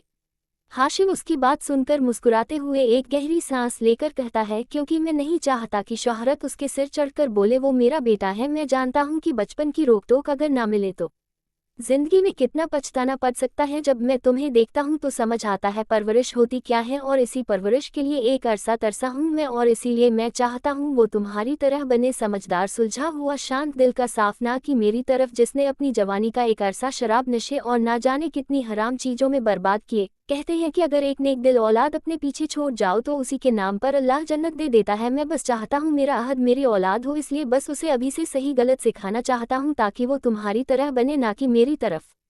कहते वक्त उसके चेहरे पर एक मुस्कुराहट थी और आंखें नम। उसे पछतावा होता था उस वक्त का जो उसने गलत चीज़ों में गंवाया था, और आज नहीं हमेशा होता था। वो नहीं चाहता था कि अहद भी उसी गलत रास्ते पर जाए जिससे वो लौटकर आया है, क्योंकि उसे तो एक फरिश्ते की शक्ल में लाइबा मिल गई, पर क्या पता अहद को ना मिले। वही लाइबा जो सब कुछ सुन रही थी हल्का सा मुस्कुरा कर हाशिम के चेहरे को अपने हाथों से थामती है और हल्का सा ऊपर होकर उसके माथे पर अपने होंठ रखकर बड़े एहतराम से उसका माथा चूमकर जरा दूर होकर उसकी आंखों में देखते हुए ही कहती है, आपकी नज़रों में आप शायद एक आम बशर हैं, पर मेरी नज़रों में आप नायाब हैं। करीम साहब, आपको देखा तो एहसास हुआ मुझे कि एक मर्द आखिर होता कैसा है। आपसे मोहब्बत तो बहुत बाद में हुई थी मुझे, पर आपके लिए जो इज्जत है ना मेरे दिल में, वो बहुत पहले ही अपनी जगह बना चुकी थी। और मुझे पता यह है मुमकिन नहीं है, क्योंकि आपकी तरह कोई ना हो सकता है ना बन सकता है, पर अगर हमारा बेटा थोड़ा भी आपकी तरह बन गया ना तो मुझसे ज़्यादा खुशकिस्मत कोई नहीं होगा। हाँ बस गुस्सा आपकी तरह ना हो। उसकी बात सुनकर हाशिम, जिसकी आंखें ज़रा नमा हुई थी, उसके होंठों पर मुस्कुराहट आ जाती है। वो दोनों एक दूसरे को प्यार से देख रहे थे। कितनी खूबसूरत सी जिंदगी लगती है जब आपकी मोहब्बत आपके हिस्से में आ जाए, तो ऐसा लगता है जैसे यही जिंदगी है। वो दोनों अभी एक दूसरे को देख ही रहे थे कि तभी रशीद चाचा बिना नोक किए अंदर आते हैं। उनके चेहरे पर बेहद घबराहट थी और हाशिम और लाइबा की नज़र जैसे ही उन पर पड़ती है, हाशिम कहता है, क्या हुआ? रशीद काका घबराते हुए, साहब वो आसिम बाबा आए हैं नीचे। उसकी बात सुनकर हाशिम और लाइबा दोनों ही ज़रा हैरान होते हैं, पर हाशिम का चेहरा अचानक से सख्त हो जाता है। हाशिम और लाइबा नीचे हॉल में आते हैं तो उनके ठीक सामने आसिम खड़ा था, और उसके साथ एक और आदमी भी था जिसने काले रंग का सूट पहना हुआ था। और आसिम घूम घूम कर मेंशन के चारों तरफ देख रहा था जैसे वो किसी को ढूंढ रहा हो। वही उसे देखकर हाशिम का चेहरा एकदम सख्त हो गया था, पर वो अपने पेंट में हाथ डाले बड़े रोब से आसिम को देखते हुए कहता है, तुम्हें सदके में काफ़ी कुछ दे चुका हूँ, यहाँ तक कि अपना बाप भी, फिर अब क्या लेने आए हो? उसकी आवाज़ सुनकर आसिम नज़रें उठाकर सामने देखता है तो अब तक हाशिम उसके पास पहुंच चुका था। उसके पीछे ही लाइबा भी थी, उस डार्क ब्लू कलर के सूट में सराबोर। वो आज भी उतनी ही खूबसूरत लग रही थी जितनी सालों पहले लगती थी, या शायद उससे भी कहीं ज़्यादा खूबसूरत। वो एकटक उसे देख रहा था और बार बार उसके जहन में वो रात गूंज रही थी जब उसने उसके साथ ज्यादती की थी। वो एकटक लाइबा को देख रहा था, अपनी आंखों में हज़ारों जज्बात लिए, और जब हाशिम की नज़र इस चीज़ पर जाती है तो उसकी आंखें एकदम सख्त हो जाती है और वो तुरंत लाइबा के सामने खड़ा हो जाता है ताकि हाशिम की नज़रें उस पर ना जाए। वो आसिम को घूरते हुए कहता है, क्या लेने आए हो यहाँ? आसिम टेढ़ा मुस्कुराते हुए, फिक्र मत करो, जो लेने आया हूँ वो मेरा ही है, पर एक बात तो माननी पड़ेगी, जितने महान बनते हो ना तुम उतने हो नहीं। मैंने तुमसे तुम्हारा घर परिवार, अटेंशन, प्यार सब छीना तो तुमने भी मुझसे बदला ले ही लिया, पर कम से कम मैंने जो किया सामने तो किया, तुम्हारी तरह पीठ पीछे छिपकर तो साजिशें नहीं की। हाशिम करीम, उसकी बात सुनकर हाशिम बेहद शांत आवाज में कहता है, तुम्हारी नज़रों में तुम्हारी कीमत कुछ होंगी आसिम, पर मेरी नज़रों में तुम्हारी औकात इतनी ही है जितनी मेरे क्लोजेट में पड़े उन सूटों की है। It's just they are branded and expensive, पर तुम तो से कंडीशनल हैंडेड खरीदने लायक भी नहीं हो। उसकी बात सुनकर आसिम का चेहरा बिल्कुल काला पड़ गया था। उसने धोकर बेइज्जती जो की थी। वही हाशिम उससे यूं चिंता देख मुस्कुराते हुए आगे कहता है, वैसे अब अगर कुछ काम है तुम्हें तो कहो, वरना लीव दरवाज़ा वहाँ है, निकलो। क्या है ना, वीकेंड का दिन है, मुझे अपनी फैमिली के साथ स्पेंड करना है and I don't want any disturbance. उसकी बात सुनकर आसिम उसकी आंखों में देखकर कहता है, चला जाऊंगा, यहाँ रुकने के लिए आया भी नहीं हूँ, बस जो मेरा है उसे वापस कर दो। उसकी बात सुनकर हाशिम चिढ़ते हुए कहता है, तुम्हारा जो था तुम्हें सदके में देकर आया हूँ, अब यहाँ जो तुम आए हो इस दहलीज के अंदर सब कुछ मेरा है, हर शख्स भी, हर सामान भी और हर एहसास भी, इसलिए यहाँ कुछ नहीं है तुम्हारा। उसने बेहद गुरूर से कहा था, पर लाइबा का दिल घबरा रहा था। न जाने क्यों उसे एहसास हो रहा था कि कुछ बुरा होने वाला है, कुछ ऐसा जो वो कभी नहीं चाहती थी कि हो, और उसका यह अंदाजा सही निकला जब आसिम ने कहा, चला जाऊंगा, बस मुझे मेरी औलाद, मेरा बेटा लौटा दो। उसकी बात सुनकर लाइबा का दिल धक से रह गया था और आसिम उसकी आंखें गुस्से से लाल होने लगी थी। वहीं आसिम इतने पर नहीं रुकता, वो आगे कहता है, कितनी आसानी से तुमने और तुम्हारी बीवी ने सच छिपाया है मुझसे। मुझसे बदला लेने का अच्छा तरीका था मुझे मेरी औलाद से दूर कर देना, है ना? पर तुम्हें क्या लगा मुझे पता नहीं चलेगा? पर अब बहुत मुझे मेरा बेटा वापस चाहिए, समझे, मेरा बेटा। इससे आगे वो कुछ कहता उससे पहले ही एक मुक्का उसके चेहरे पर पड़ा और वो संभल पाता उससे पहले ही हाशिम उसका कॉलर पकड़कर उसे खींचते हुए गुस्से में दांत पीसते हुए कहता है, खबरदार, जो उसे अपना कहा तो मेरा बेटा है, वो मेरा बेटा, कोई वास्ता नहीं है तुम्हारा उससे, समझे? आसिम जिसकी सांसें रुक रही थी वो बड़ी मुश्किल से कहता है, सिर्फ कहने से कुछ नहीं होता, वो तुम्हारा बेटा नहीं है, ना कभी बन सकता है, समझे? हाशिम गुस्से में एक और मुक्का उसे मारते हुए, चुप, बिल्कुल चुप, मेरा बेटा है वो, उसका नाम अहद हाशिम करीम है, मेरा बेटा है वो, क्योंकि सिर्फ पैदा करने से बाप नहीं बनते, समझे? उसके लिए बाप के फर्ज निभाने पड़ते हैं, और अपनी ही औलाद को जब वो पेट में थी यूं बेसहारा छोड़कर कोई भी बाप नहीं बन सकता। ना कभी तुम्हारा बाप पाया और ना ही कभी तुम बाप बन पाओगे, क्योंकि उसके लिए सोने का दिल चाहिए होता है आसिम अजीज, और तुम्हारे पास वो नहीं है। उसकी बात सुनकर आसिम भी एक जोर का मुक्का हाशिम को मारत है पूरी हिम्मत से, और ये देखकर लाइबा फिक्र के साथ उसकी तरफ आते हुए कहती है, करीम साहब। पर हाशिम उसे करीब आने से पहले ही हाथ दिखाकर रोक देता है, और उनकी यह बॉन्डिंग देखकर आसिम का कलेजा जलन से और जलने लगता है। वो गुस्से में ही कहता है, बहुत सच छिपा लिया, पर अब और नहीं, अब मैं अपने बेटे को लेकर ही जाऊंगा और कोई मुझे नहीं रोक सकता। इतना कहकर वो अपने साथ आए वकील को कुछ इशारा करता है तो वो वकील कहता है, आपको बच्चे को मिस्टर आसिम के साथ भेजना ही होगा, हमारे पास कोर्ट से ऑर्डर्स है, और वैसे भी बच्चे के बारे में ना बताकर आपने पहले ही गलत किया है, और अब मेरे क्लाइंट ने कस्टडी के लिए कोर्ट में केस किया है, और क्योंकि बच्चा काफ़ी वक्त से आपके पास है तो अब वो मिस्टर अजीज के पास रहेगा हायरिंग तक। उस वकील की बात मानकर लाइबा, जो अभी तक शांत थी, गुस्से में आसिम को देखते हुए कहती है, कहीं नहीं जाएगा मेरा बच्चा, कोई मजाक है क्या? सब कुछ उसकी मर्जी कोई मायने नहीं रखती तुम्हारे लिए, और जिस बच्चे पर हक की बात करते हो ना तुम आसिम, वो खुद पूरे गुरूर के साथ अपना नाम अहद हाशिम करीम बताता है, मतलब जानते हो इसका? उसके लिए उसका बाप तुम कभी नहीं थे, ना कभी बन सकते हो। आज भी वो मुझसे पहले करीब साहब को चुनता है। पिछले 5 सालों में हर वक्त उसके पास वो थे, जब उसने पहली बार डैडी कहा, जब उसने पहली बार मम्मा कहा, जब उसने क्रॉल करना सीखा, जब उसने पहला कदम बढ़ाया, जब वो स्कूल गया, जब वो बीमार पड़ा, हर वक्त उसके पास हाशिम थे। तुम कभी नहीं थे, और हाँ, नहीं बताया उसे तुम्हारे बारे, क्योंकि मैं नहीं चाहती थी कि उसके जहन में बाप जैसे शब्द के लिए नफरत पैदा हो। ये सुनकर कि तुमने उसकी माँ को रेप कर छोड़ दिया था, तलाक के कागज पकड़ाकर, ये सोचे बिना कि वो कहाँ जाएंगी, इतनी रात गए। उसकी बातों ने जैसे आसिम को आईना दिखाया था, पर फिर भी उसकी गैरत तो जैसे अपना गला घोट चुकी थी पहले ही, इसलिए वो बस चुप रहा। पर उसके साथ आया वकील कुछ सोचकर कहता है, मैडम आपकी बातों से कुछ नहीं होगा, क्योंकि कोर्ट का ऑर्डर है हमारे पास, तो आपको हमारी बात माननी होगी, बच्चा मेरे क्लाइंट के साथ जाएगा। उसकी बात सुनकर हाशिम उसे घूरते हुए कहता है, ज़बान संभाल कर बात करो, जानते भी हो किसकी बीवी को जवाब दे रहे हो, और तुम्हारे ये कोर्स वकील और लॉ सिस्टम 2 मिनट में खरीद सकता हूँ मैं, याद रखना। उसकी बात सुनकर वो वकील सकपका जाता है। आखिर कौन नहीं जानता था हाशिम करीम को, वहीं उसकी बात सुनकर आसिम भी जरा सकपकाया तो था, पर उसे पता था कि उसे क्या करना है। वो हाशिम की आंखों में देखते हुए कहता है, बड़ा गुरूर है ना अपने बाप होने पर और अपनी मोहब्बत पर, जो तुम अहद से करते हो तो ठीक है, लीगल तरीके से बिना अपनी पावर इस्तेमाल किए लड़ो केस, अगर जीत गए तो मैं तुम्हारे रास्ते से हट जाऊंगा, ज़बान है मेरी। क्योंकि अगर तुम्हें और तुम्हारी बीवी को इतना ही गुरूर है कि अहद तुमसे प्यार करता है, तुम्हें अपना बाप मानता है, तो सब कुछ फेयर होना चाहिए। उसे मेरे साथ जाने दो और लड़ो केस, बिना अपनी पावर इस्तेमाल किए। बोलो है हिम्मत। हाशिम उसकी बातों पर खामोशी से पर उसे घूरे जा रहा था। तभी अहद वहां आता है और हाशिम की तरफ देखकर प्यार से कहता है, डैडी। उसकी प्यारी सी आवाज़ सुनकर सबकी नज़रें उस पर जाती है, पर वो सबको नज़रअंदाज कर सीधा हाशिम की तरफ जाता है और उसके पैरों से लिपट जाता है। ये देखकर हाशिम भी उसे गोद में उठाकर उसके गालों को चूमते हुए कहता है, होमवर्क किया मेरी जान ने। अहद मुस्कुराते हुए, यस डैडी, ऑल डन। अब हम चलेंगे ना घूमने। हाशिम उसकी बात पर कोई जवाब देता उससे पहले ही आसिम, जो सब कुछ देख रहा था, उसका सीना हाशिम और अहद की बॉन्डिंग देखकर जल रहा था। वो अहद को देखकर उसके गालों को छूने के लिए हाथ बढ़ाता है। तभी अहद गुस्से में उसका हाथ झटकते हुए कहता है, stay away dot and don't you dare to touch me. Ahad को स्ट्रेंजर्स का टच नहीं पसंद, योर स्टूपिड अंकल। उसका जवाब सुनकर जहां हाशिम के चेहरे पर एक टेढ़ी मुस्कुराहट थी, वही आसिम का चेहरा एकदम काला पड़ चुका था। उसे लगा नहीं था कि इतना छोटा बच्चा इतना तेज तर्रार होगा, पर वो अपने आप को ही शांत करते हुए टेढ़ा मुस्कुराते हुए कहता है, बेटा ये तुम्हारे डैडी नहीं है, मैं तुम्हारा डैडी हूँ। I am your biological father. उसकी बात सुनकर अहद उसे ऐसे देखता है जैसे किसी पागल को देख रहा हो और फिर उसे अपनी छोटी छोटी आंखों से घूरते हुए कहता है, आर यू मैड? अंकल आप कौन हो और कितनी स्टूपिड बातें करते हो? फिर हाशिम की तरफ देखते हुए, daddy do we know him?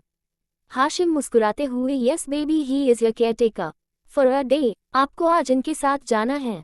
उसकी बात सुनकर जहां लाइब घबरा जाती है, वहीं अहद की शक्ल भी देखने वाली थी। इससे पहले वो कुछ कहता, हाशिम उसके कानों में कुछ कहता है जो किसी को समझ नहीं आती, ना सुनाई देता है। पर उसकी बात सुनकर अहद हैरानी से हाशिम को देखकर कहता है, सच्ची डैडी? हाशिम हाँ में सिर हिलाते हुए, यस बेबी। अहद एक्साइटेड होते हुए, ओके मैं जाऊंगा। उसकी बात सुनकर सब हैरान हो जाते हैं, खासकर आसिम। उसे नहीं लगा था कि हाशिम उसे इतनी आसानी से जाने देगा, पर यहाँ तो कुछ और ही हो रहा था। इधर हाशिम आसिम की तरफ टेढ़ा मुस्कुराते हुए कहता है, ले जाओ मेरे बेटे को, और आज तक का वक्त है तुम्हारे पास, क्योंकि को उठाए रिंग तो कल ही होंगी। और हाँ याद रखने, मेरे बेटे के नखरे बहुत हैं तो उसका ज़रा ख्याल रखना, समझें? फिर अहद की तरफ देखकर प्यार से मुस्कुराते हुए, एंड बेबी अंकल को खूब परेशान करना। उसकी बात सुनकर अहद उसे थम्स अप कर दिखाता है और आसिम से जब ये देखा नहीं जाता तो वो अहद को गोद में लेने के लिए हाथ बढ़ाता है, पर अहद उसे हाथ दिखाकर रोकते हुए कहता है, आप भूल गए, मैंने कहा था ना कि डोंट लाइक स्ट्रेंजर्स टचिंग मी, मैं खुद जा सकता हूँ। इतना कहकर वो बाहर की तरह बढ़ जाता है। इस वक्त उसमें बिल्कुल वही हाशिम वाला एटीट्यूड झलक रहा था। ये देखकर हाशिम आसिम की तरफ देखकर कहता है, मैंने कहा था मेरा बेटा है, मेरी तरफ ही होगा। उसकी बात सुनकर आसिम उसे घूरते हुए वहां से चला जाता है और उनके जाते ही लाइबा नमा आंखों से परेशान होते हुए कहती है, आप ऐसा कैसे कर सकते हैं? हमारा अहद वो वहां कैसे रहेगा? हाशिम उसे गले लगाते हुए, शांत बच्चा, सब ठीक होगा, फिक्र मत करो, और कल रात का खाना वो हमारे साथ खाएगा, वो भी पूरे हक से, जस्ट ट्रस्ट मी। असीम की कार उसके मेंशन के बाहर आकर रुकती है और उसके उतरने से पहले ही अहद कार का दरवाजा खोलकर खुद उतर जाता है और बड़े रौब से चलते हुए अंदर जाता है, जैसे ये सब कुछ उसका ही है और उसे अपने पीछे आने वाले शख्स से बिल्कुल मतलब ना हो, जो कि सच भी था। वही उसके तेवर आसिम को हैरान पर हैरान कर रहे थे। कार में भी उसे बातें सुनाते हुए आया था। वो इस इतने से 5 साल के बच्चे से ऐसी बातों की उम्मीद लगाना मुश्किल ही नहीं नामुमकिन था आसिम के लिए। घर वो ये भूल गया था कि वो भले ही कुदरत के तौर पर उसकी औलाद है, पर फितरत में वो हाशिम करीम की औलाद है। उसकी फितरत में था लोगों को अपने पाँव के नीचे रखना, और खासकर आसिम जैसे लोगों को। आसिम भी पीछे पीछे जल्दी जल्दी दौड़कर मेंशन के अंदर आता है। अब तक अहद पहले ही अंदर आ चुका था। इस वक्त घर के बाकी लोग वहीं मौजूद थे और दादी सलमा जी और सलमान जी अहद को देखकर मुस्कुरा रहे थे।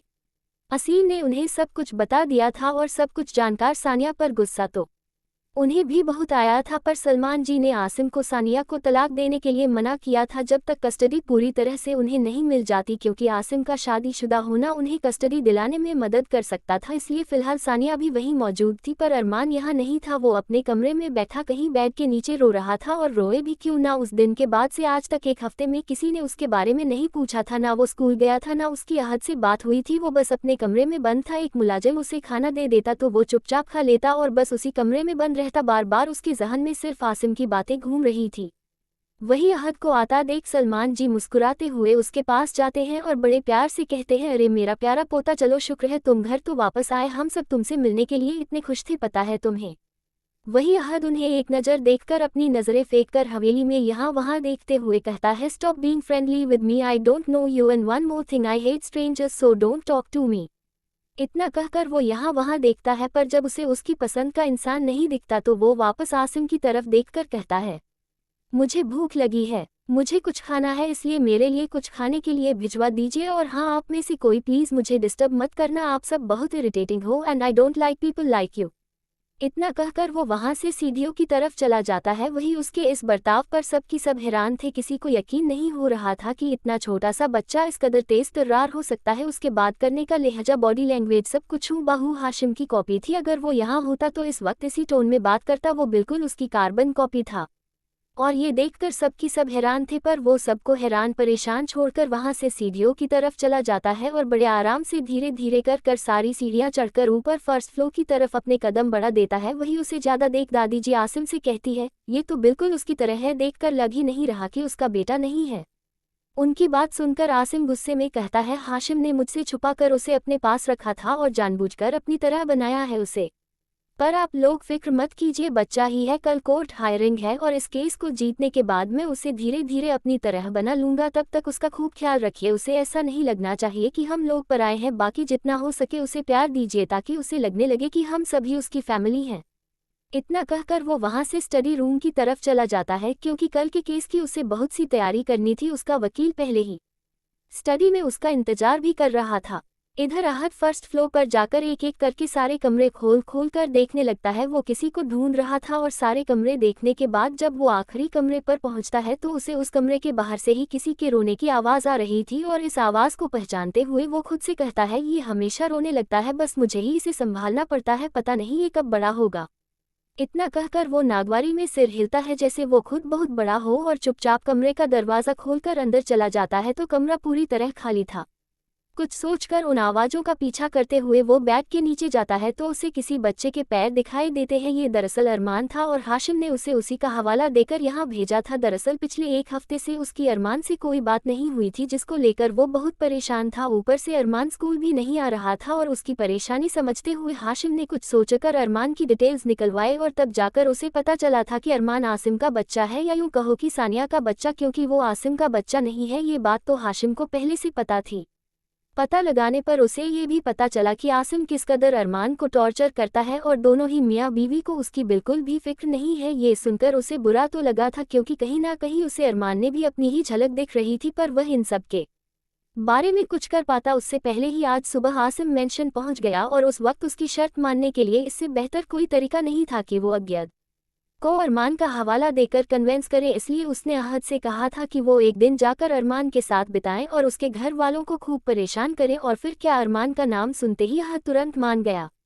इधर अहद जब अरमान को रोता हुआ देखता है तो कुछ सोचकर वो उसके पैर पकड़कर उसे कसकर बेड के नीचे से खींचता है, और यूं इस कदर किसी के पैर खींचने पर अरमान जो बेड के नीचे छुपा रो रहा था जोर जोर से डरकर चिल्लाने लगता है, भूत भूत भूत आ गया, कोई मुझे बचाओ, भूत मुझे पकड़ कर ले जाएगा, बचाओ मुझे बचाओ।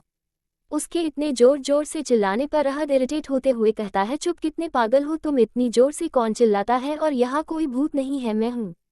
ये जानी पहचानी आवाज़ सुनकर जब अरमान पलट कर देखता है तो अहद को अपने कमरे में देखकर वो एकदम हैरान हो जाता है, और वैसे ही हैरानी भरी आवाज़ में कहता है, तुम यहाँ क्या कर रहे हो?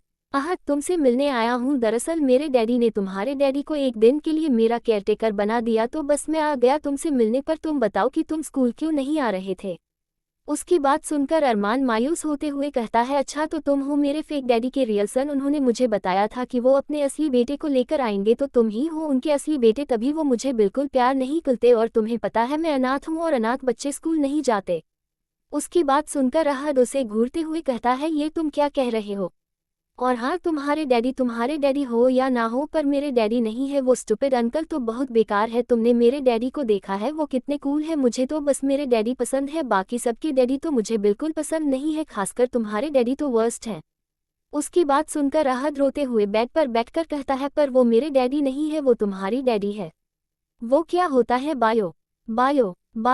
हाँ, बायोलॉजिकल डैडी। इसका मतलब होता है कि वही तुम्हें बाजार से खरीद कर लेकर आए थे, इसलिए वह तुम्हारे डैडी है, और मेरे डैडी नहीं है, वह मुझे बाजार से खरीद कर नहीं लाए थे।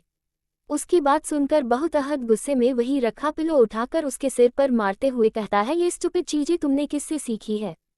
किसी के बेबी को बाजार से खरीद कर नहीं लाते बेवकूफ।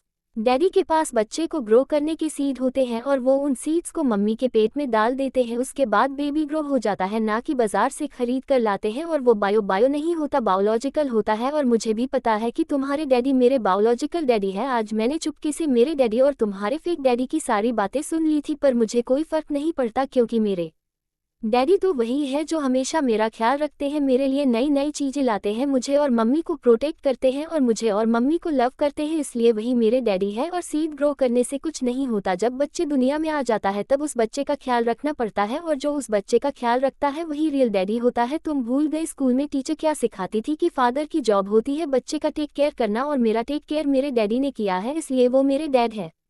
उसकी इतनी बड़ी बड़ी बातें सुनकर अरमान उसे देखकर हैरानी से मुंह खोलकर कहता है, पर तुम्हें कैसे पता कि डैडी के पास सीड्स होते हैं और वो मम्मी के पेट में उन सीड्स को ग्रो कर देते हैं? उसकी बात सुनकर अहद बड़े स्टाइल में अपने बाल संवारते हुए कहता है, क्योंकि मैं एक बिग बॉय हूँ और तुम एक छोटे बॉय हो, इसलिए तुम्हें कुछ नहीं पता, पर मैंने ये सब कुछ यूट्यूब से सीखा है, समझे तुम? इसलिए अब रोना बंद करो, वैसे भी मैं यहाँ पर सिर्फ तुम्हारे लिए आया हूँ और कल वापस चला जाऊंगा। कल हम लोग कोर्ट जाएंगे और कोर्ट के बाद सीधा घर। अरमान ना समझी में पूछता है, ये कोर्ट क्या होता है? अहद कुछ सोचते हुए, कोर्ट वो जगह होती है जहाँ पर बहुत सारे बैटमैन रहते हैं और वो बुरे लोगों को पनिशमेंट देते हैं, उन्हीं को बोलते हैं कोर्ट। और हाँ, मैंने यूट्यूब पर बहुत बार कोर्ट देखा है। उसने एक और इलॉजिकल लॉजिक दिया। अरमान तुम तो बहुत समझदार हो, पर मैं तो बहुत स्टूपिड हूँ। मेरे फेक डैडी सही कहते हैं, मैं तो एक गंदी नाली का कीड़ा हूँ, पर तुम तो चले जाओगे कल। उसके बाद लगता है मुझे ऑर्फनेज भेज देंगे। मैंने मम्मी को बात करते सुना था, वो किसी से फ़ोन पर कह रही थी कि उन्हें बच्चों को ऑर्फनेज में देना है, वो मुझे ऑर्फनेज में भेज देगी, उसके बाद तो हम कभी भी नहीं मिल पाएंगे। उसकी बात सुनकर अहद को बहुत बुरा लगता है, पर तभी उसके दिमाग में कुछ आता है, पर वो अरमान से कुछ नहीं कहता। उसे याद आता है कि कल उसका बर्थडे है और उसे पता था कि उसे अपने बर्थडे पर अपने डैडी से कौन सा प्रेजेंट चाहिए। वो दोनों अभी कोई और बात करते हैं, पर तभी आसिम अंदर आता है और अहद को अरमान के साथ देखकर जरा गुस्से में कहता है, कहत बेटा तुम यहाँ क्या कर रहे हो? तुम्हें इस बच्चे से बात नहीं करनी, इससे दूर रहना है, समझ आया? अहद उन्हें घूरते हुए, और आप कौन होते हैं मुझे बताने वाले की? मुझे किससे बात करनी है और किससे नहीं, और आपको किसी ने सिखाया नहीं है जब दो लोग पर्सनल बात करते हैं तो दरवाजा नोक कर कर अंदर आना चाहिए। लगता है आपके डैडी भी बिल्कुल आपकी तरह है, उन्होंने आपको बिल्कुल मैनर्स नहीं सिखाए, पर मेरे डैडी ने तो मुझे सब कुछ सिखाया है। After all he is the best.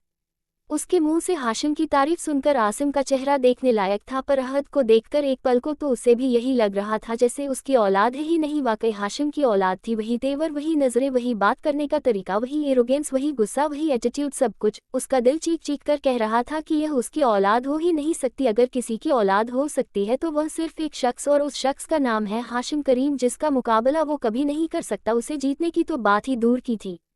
वो अभी खोया हुआ सा एकटक अहद को देख रहा था, तभी अहद के दिमाग में कुछ आता है और वो वही रखी एक चेयर अपने पैर से हल्की सी खिसककर बिल्कुल आसिम के पैर में फंसा देता है, और फिर वापस आसिम को देखकर कहता है, अब आप प्लीज़ यहाँ से जा सकते हैं, मुझे और मेरे बेस्ट फ्रेंड को थोड़ी प्राइवेसी चाहिए, और हाँ, इस तरह बार बार हमें डिस्टर्ब करने मत आया कीजिए, दैट्स सो चीप।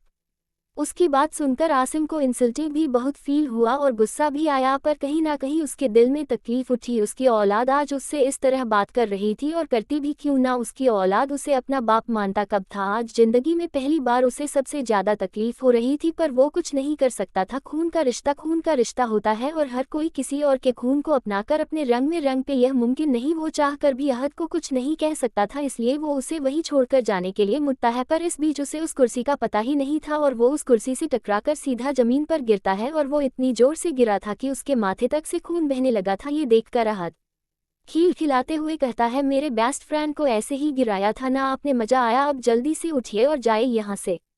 उसकी आवाज़ में बेहद नफरत थी, और अजीब बात तो यह है कि अभी जब इस उम्र में उसे यह पता ही नहीं था कि उसके इस बाप ने उसकी माँ के साथ क्या क्या किया था, वरना तो शायद आज आसिम उसके सामने जिंदा खड़ा भी ना होता, क्योंकि हाशिम के दिल में फिर भी अपने बाप को लेकर कहीं ना कहीं किसी कोने में छुपा एक सॉफ्ट कोना हो सकता है। पर अहद वो हद से ज़्यादा जालिम था उन लोगों के लिए जो उसके डैडी और मम्मी को परेशान करते थे। सामने खड़ा आदमी उसका कुछ नहीं लगता था, चाहे फिर वो उसका बायोलॉजिकल फादर ही क्यों ना, उसके लिए उसका डैडी सिर्फ हाशिम था। और अगर इस वक्त मुझे सब कुछ पता होता और वो उस सच को समझने की उम्र रखता, तो शायद आज आसिम उसके सामने जिंदा खड़ा ही ना होता। वही उसकी आंखों में इतनी नफरत देखकर आज आशिम को इतनी तकलीफ हो रही थी जितनी तकलीफ तब भी नहीं हुई थी जब लाइबा और हाशिम की शादी हुई थी। और तकलीफ हो भी क्यों ना, आज उसका खुद का खून उसके सामने खड़ा था हाशिम के भेष में, जिसे वो कभी नहीं जीत सकता था। इसलिए वो चुपचाप एक नज़र उसे देखकर वहां से चला जाता है। पर एक चीज थी जो पीछे छूट गई थी और वो था उसका गुरूर। अहद के कुछ शब्दों में ही उसका वो गुरूर एक पल में तोड़ दिया था, जो आज तक ना हाशिम तोड़ पाया था ना लाइबा। आज हायरिंग का दिन था। हाशिम और लाइबा जैसे कि कोर्ट पहुंचकर अंदर जाने लगते हैं, तभी अहद जो दूर खड़ा उनके आने का इंतजार कर रहा था वो दौड़ते हुए उनके पास चिल्लाते हुए आता है, डैडी। इतना कहकर वो उसके पास आकर उसके पैरों से लिपट जाता है और ये देखकर हाशिम के चेहरे पर एक हल्की सी मुस्कुराहट आ जाती है। वो तुरंत उसे गोद में लेकर उसके गालों को चूमते हुए कहता है, कैसी है मेरी जान। डैडी की याद आए मेरे बेबी को। अहद जल्दी जल्दी हाँ में सिर हिलाते हुए, हाँ डैडी। अहद बेबी को आपकी बहुत याद आ रही थी, ऊपर से वहाँ सब इतने टॉक्सिक और स्टूपिड लोग थे। Was really pissed off. उसकी बात सुनकर हाशिम मुस्कुराते हुए उसका माथा चूमते हुए कहता है, सॉरी बेबी, पर अब आप वहाँ कभी नहीं जागोगे, यहाँ से हम सीधा घर जाने वाले हैं। उसकी बात सुनकर अहद मुस्कुरा देता है, तभी उसे कुछ याद आता है और वो पाउट करते हुए कहता है, डैडी आप कुछ भूल रहे हो, आज तो एक स्पेशल डे है। उसकी बात सुनकर हाशिम मुस्कुराते हुए उसकी नाक खींचते हुए कहता है, आई नो मेरी जान, happy birthday to you my son. उसकी बात सुनकर अहम खिलखिलाते हुए कहता है, thank you daddy and to you too, आज तो आपका भी बर्थडे है। डैडी आप मुझे क्या दोगे बर्थडे पर। हाशिम क्या चाहिए मेरी जान को। अहद कुछ सोचते हुए, मैं आपको जब हम घर जाएंगे ना तब बताऊंगा। उसकी बात सुनकर हाशिम हाँ में सिर हिला देता है। तभी लाइबा जो अभी तक मुस्कुराते हुए उन बाप बेटे को देख रही थी जरा नाराजगी से कहती है, सही है डैडी ही चाहिए, अहद को तो मम्मा की कोई फिक्र नहीं है ना। उसकी बात सुनकर अहद जो हाशिम की गोद में था उछलते हुए लाइबा की गोद में जाने की कोशिश करता है, तो लाइबा बड़े ध्यान से उसे गोद में लेते हुए कहती है, आराम से बेटा, ऐसे नहीं करते। मुस्कुराते हुए, मैंने आपको भी बहुत मिस किया मम्मा। इतना कहकर वो उसके गाल पर किस कर लेता है, तो लाइबा भी उसे सीने से लगाते हुए बेहद प्यार से कहती है, हैप्पी बर्थडे मेरा बच्चा। इतना कहकर वो उसके चेहरे को चूमने लगती है। कल का दिन अहद के बिना उसने कैसे बिताया था ये बस उसे ही पता था। हाशिम उन्हें देखते हुए अहद से कहता है, देखो आज भी मैंने ही सबसे पहले विश किया तुम्हें और मम्मा हार गई। उसकी बात सुनकर अहद ना में सिर हिलाते हुए कहता है, नो डैडी आप हार गए, आज मुझे आपने सेकंड बार विश किया है क्योंकि फर्स्ट विश तो किसी और ने किया है। उसकी बात सुनकर हाशिम नासमझी में उसे देखता है क्योंकि उसे पता था कि आसिम के घर में किसी को भी अहद के बर्थडे का पता नहीं होगा, फिर किसने विश किया होगा वो अभी यही सोच रहा था कि तभी उसे यूं नासमझी में सोचता देख अहद खुद ही उसे एक तरफ देखने का इशारा करता है, तो हाशिम और लाइबा उस तरफ देखता है जहां थोड़ी दूर एक अहद की बराबरी का ही बच्चा खड़ा था, बेहद क्यूट, पर आंखों में मायूसी से वो दूर से ही आंखों में हसरत लिए लाइबा अहद और हाशिम को देख रहा था। यही हैप्पी फैमिली तो थी जिसकी उसे हमेशा से हसरत थी, पर कभी उसके नसीब में यह आई ही नहीं। वहीं हाशिम की नज़र जब उस बच्चे पर जाती है तो उसका दिल एक पल को धक्सा रह जाता है। आज इतने सालों बाद उसे अपनी ही छवि उस बच्चे में दिख रही थी। ये एक वक्त था जब वो भी सलमा जी और आसिम को देर खड़ा हसरतों से देखता था कि कहीं वो भी उनकी फैमिली में फिट हो, पर ऐसा कभी नहीं हुआ, कभी नहीं। वो अभी अपने ख्यालों में ही था कि तभी अहद की आवाज़ उसके कानों में जाती है, डैडी यह है अरमान मिला बेस्ट फ्रेंड।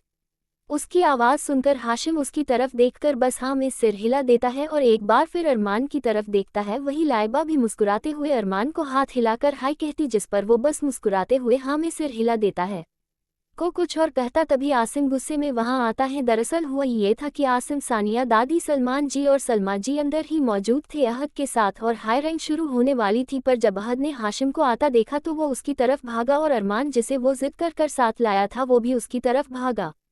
आसिम गुस्से में हाशिम को देखते हुए कहता है, मेरे बेटे को काफ़ी मैनिपुलेट कर दिया है तुमने, पर फिक्र मत करो, आज के बाद तुम उसकी शक्ल तक नहीं देख पाओगे क्योंकि वो मेरे पास ही रहेगा। हाशिम उसकी बात सुनकर टेढ़ा मुस्कुराते हुए कहता है, अच्छा तुम्हारी शक्ल से साफ पता चल रहा है एक दिन तो तुमसे संभाला नहीं गया मेरा बेटा, जिंदगी भर क्या खाक संभालोगे, और फिक्र मत करो उसकी नौबत आएगी भी नहीं। इतना कहकर वो अहद को गोद में लिए वहां से अंदर चला जाता है और आसिम भी गुस्से में उसके साथ अहद को जाता देख एक नज़र लाइबा को देख अंदर चला जाता है। बाकी सब पहले ही अंदर थे, लाइबा भी अंदर जाने ही वाली होती है कि तभी उसकी नज़र अरमान पर जाती है जो अहद के पीछे पीछे आया था और ना जाने क्यों उसे यह बच्चे बड़ा प्यारा लग रहा था। कुछ सोचकर वो उसके पास जाती है और अपनी उंगली उसकी तरफ दिखाते हुए कहती है, अंदर चले। उसकी प्यारी सी आवाज़ सुनकर अरमान नज़रें उठाकर उसकी तरफ देखता है। जिंदगी में आज तक उसकी माँ तक ने उससे इतने प्यार से बात नहीं की थी। कुछ सोचकर वो लाइबा की उंगली मजबूती से पकड़ लेता है और लाइबा उसे अंदर लेकर जाने लगती हैं। वो दोनों अंदर आते हैं तो उन्हें साथ आता देख अहद के चेहरे पर एक मुस्कुराहट आ जाती है। वहीं अरमान भी चुपचाप आकर उसके पास बैठ जाता है और लाइबा भी दोनों बच्चों के बगल में बैठ जाती है। हाशिम पहले ही अहद के दूसरे साइड बैठा हुआ था। इस वक्त वो चारों एक फैमिली लग रहे थे। कोर्ट रूम पूरी तरह से सज चुका था।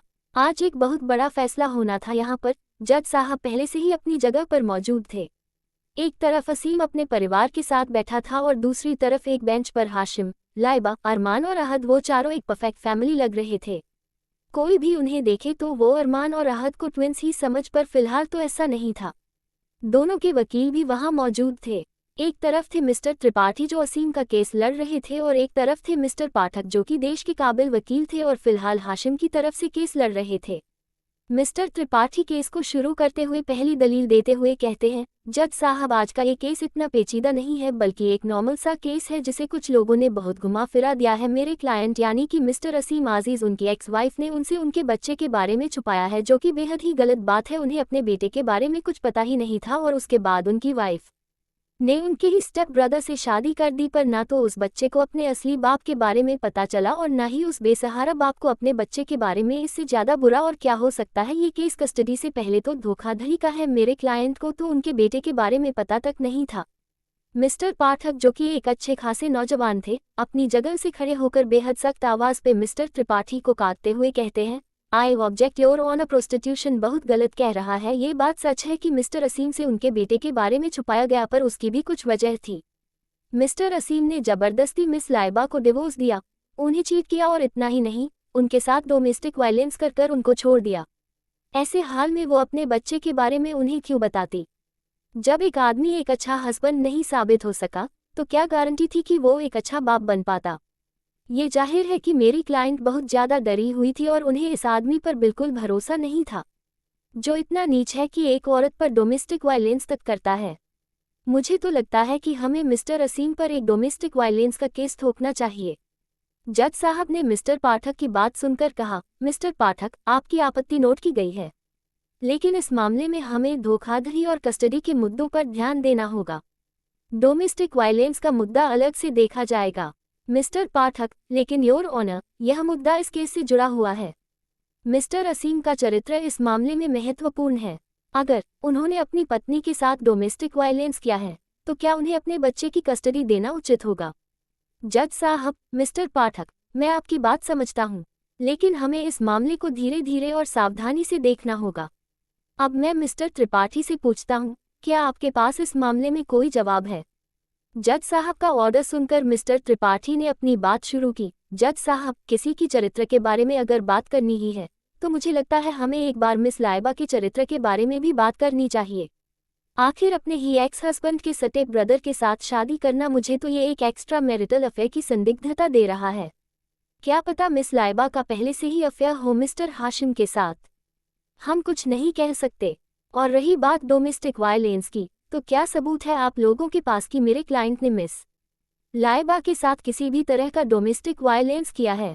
अगर कोई सबूत है तो मैं चाहता हूं कि मिस्टर पाठक उसे कोर्ट के सामने पेश करें। उस वकील की कहीं कहीं बातें सुनकर हाशिम का दिल तो चाह रहा था कि अभी के अभी वो उसे जिंदा जमीन में गाड़ दे। अगर बात अहद की ना होती तो वो इतने समय से यहाँ बैठा नहीं रहता। बस वही तकलीफ तो लाइबा को भी हो रही थी, पर कहीं ना कहीं उसे पहले से अंदाजा था कि आसिम इतना जरूर गिरेगा कि उसके चरित्र पर सवाल उठाए, इसलिए वो किसी तरह बस खामोशी से बैठी थी। वही अरमान और अहद को कुछ समझ नहीं आ रहा था, वो बस चुपचाप बैठे सब कुछ देख रहे थे। वही मिस्टर त्रिपाठी की बात सुनकर मिस्टर पाठक जरा गुस्से में कहते हैं, योर ऑनर, इस बात को काफ़ी अरसा हो गया है। हम किसी भी तरह मेडिकली ये प्रूव नहीं कर सकते कि मिस लाइबा के साथ किस तरह का डोमेस्टिक वायलेंस हुआ है, लेकिन अगर आप चाहे तो मेरे क्लाइंट मिस्टर करीम जरूर गवाही दे सकते हैं। मिस्टर त्रिपाठी उनकी बात बीच में काटते हुए कहते हैं, ऑब्जेक्शन माय लॉर्ड। मैं मिस्टर पाठक को बीच में रोकने के लिए माफ़ी चाहता हूँ, लेकिन हम मिस्टर करीम की गवाही एक्सेप्ट नहीं कर सकते क्योंकि वो एक कस्टडी के लिए झूठ भी बोल सकते हैं। अगर उसके अलावा कोई गवाह हो तो हम जरूर उसकी गवाही एक्सेप्ट करेंगे। उनकी बात सुनकर मिस्टर पाठक के पास कुछ और बोलने के लिए नहीं था। वो कैसे कुछ बोलते, क्योंकि कोई और गवाह था ही नहीं। आसिम का परिवार कभी भी उसके खिलाफ जाकर गवाही नहीं देता और हाशिम की तरफ से भी अगर रशीद चाचा को गवाही के लिए बुलाते तब भी कोई फर्क नहीं था, क्योंकि वो हाशिम के लिए ही काम करते हैं। तो कोर्ट के सामने ये साबित करना बड़ा आसान था कि उनकी गवाही झूठी है। मिस्टर पाठक ने अपनी आंखें नीची कर ली और चुपचाप बैठ गए। उन्हें पता था कि इस मामले में उनके पास कोई मजबूत सबूत नहीं है। वहीं मिस्टर पाठक को चुप देखकर मिस्टर त्रिपाठी जज साहब की तरफ देखकर कहते हैं, जज साहब, आपके पास कुछ पुराने अखबारों के आर्टिकल्स हैं जिसमें मिस्टर हाशिम के बारे में काफ़ी कुछ दिलचस्प लिखा है। उनके कितने अफेयर रहे हैं, नशे की लत, शराब का शौक और उनका गुस्सा जिसमें वो न जाने कितने लोगों पर जानलेवा हमला कर चुके हैं। साथ में एक मेडिकल रिपोर्ट भी है मिस लाइबा की, जो हमने हॉस्पिटल से बरामद की है, जिसमें साफ पता चल रहा है कि वो अभी अभी अपने कोमा से ठीक हुई है और खुद बिल्कुल ठीक नहीं है। वो कैसे एक बच्चे को संभालेंगी? और मिस्टर हाशिम का तो खुद बैकग्राउंड कुछ खास ठीक नहीं है। इसलिए मैं आपसे गुजारिश करता हूँ कि आप अहद की कस्टडी मेरे क्लाइंट को दे दीजिए। जज साहब ने मिस्टर पाठक को बोलने का मौका देने से पहले ही कुछ सोचकर कहा, पूरे केस को समझने के बाद मुझे लगता है कि सबसे पहले हमें अहद से पूछना चाहिए कि वह किसके पास रहना चाहता है। यह फैसला उसके लिए हो रहा है, इसलिए मैं चाहता हूं कि आप अहद को मेरे सामने लेकर आएं ताकि मैं उससे सवाल जवाब कर सकूं। अब जज साहब अहद की पसंद जानना चाहते हैं और उसके भविष्य का फैसला करने से पहले उसकी राय लेना चाहते हैं। मिस्टर पाठक जज साहब की बात सुनकर हाशिम की तरफ देखकर कुछ इशारा करते हैं, तो हाशिम आहत को देखकर आंखों से ही उसे मिस्टर पाठक की तरफ जाने का कहता है और आहत जल्दी से अपने डैडी की बात मानकर मिस्टर पाठक के पास जाता है। तो मिस्टर पाठक उसे जज साहब के सामने खड़ा करके खुद वापस अपनी जगह पर बैठ जाते हैं और जज साहब आहत को देखकर कहते हैं, बताए आपको किसके पास रहना अच्छा लगता है बेटा। जज साहब के सवाल पर अहद एक बार पीछे मुड़कर हाशिम की तरफ देखता है और फिर एक नज़र आसिम की तरफ देखकर वापस जज साहब की तरफ मुखातिब होते हुए कहता है, मुझे मेरे फादर के पास जाना है। उसका जवाब मिलते ही मिस्टर त्रिपाठी जज साहब की तरफ देखकर कहते हैं, देखिए जज साहब, जैसा कि मैंने कहा था, हर बच्चा अपने फादर के पास जाना चाहता है। वह अपने फादर के पास ज़्यादा सुरक्षित महसूस करता है, इसलिए मुझे लगता है कि आपको कस्टडी मिस्टर आसिम को दे देनी चाहिए।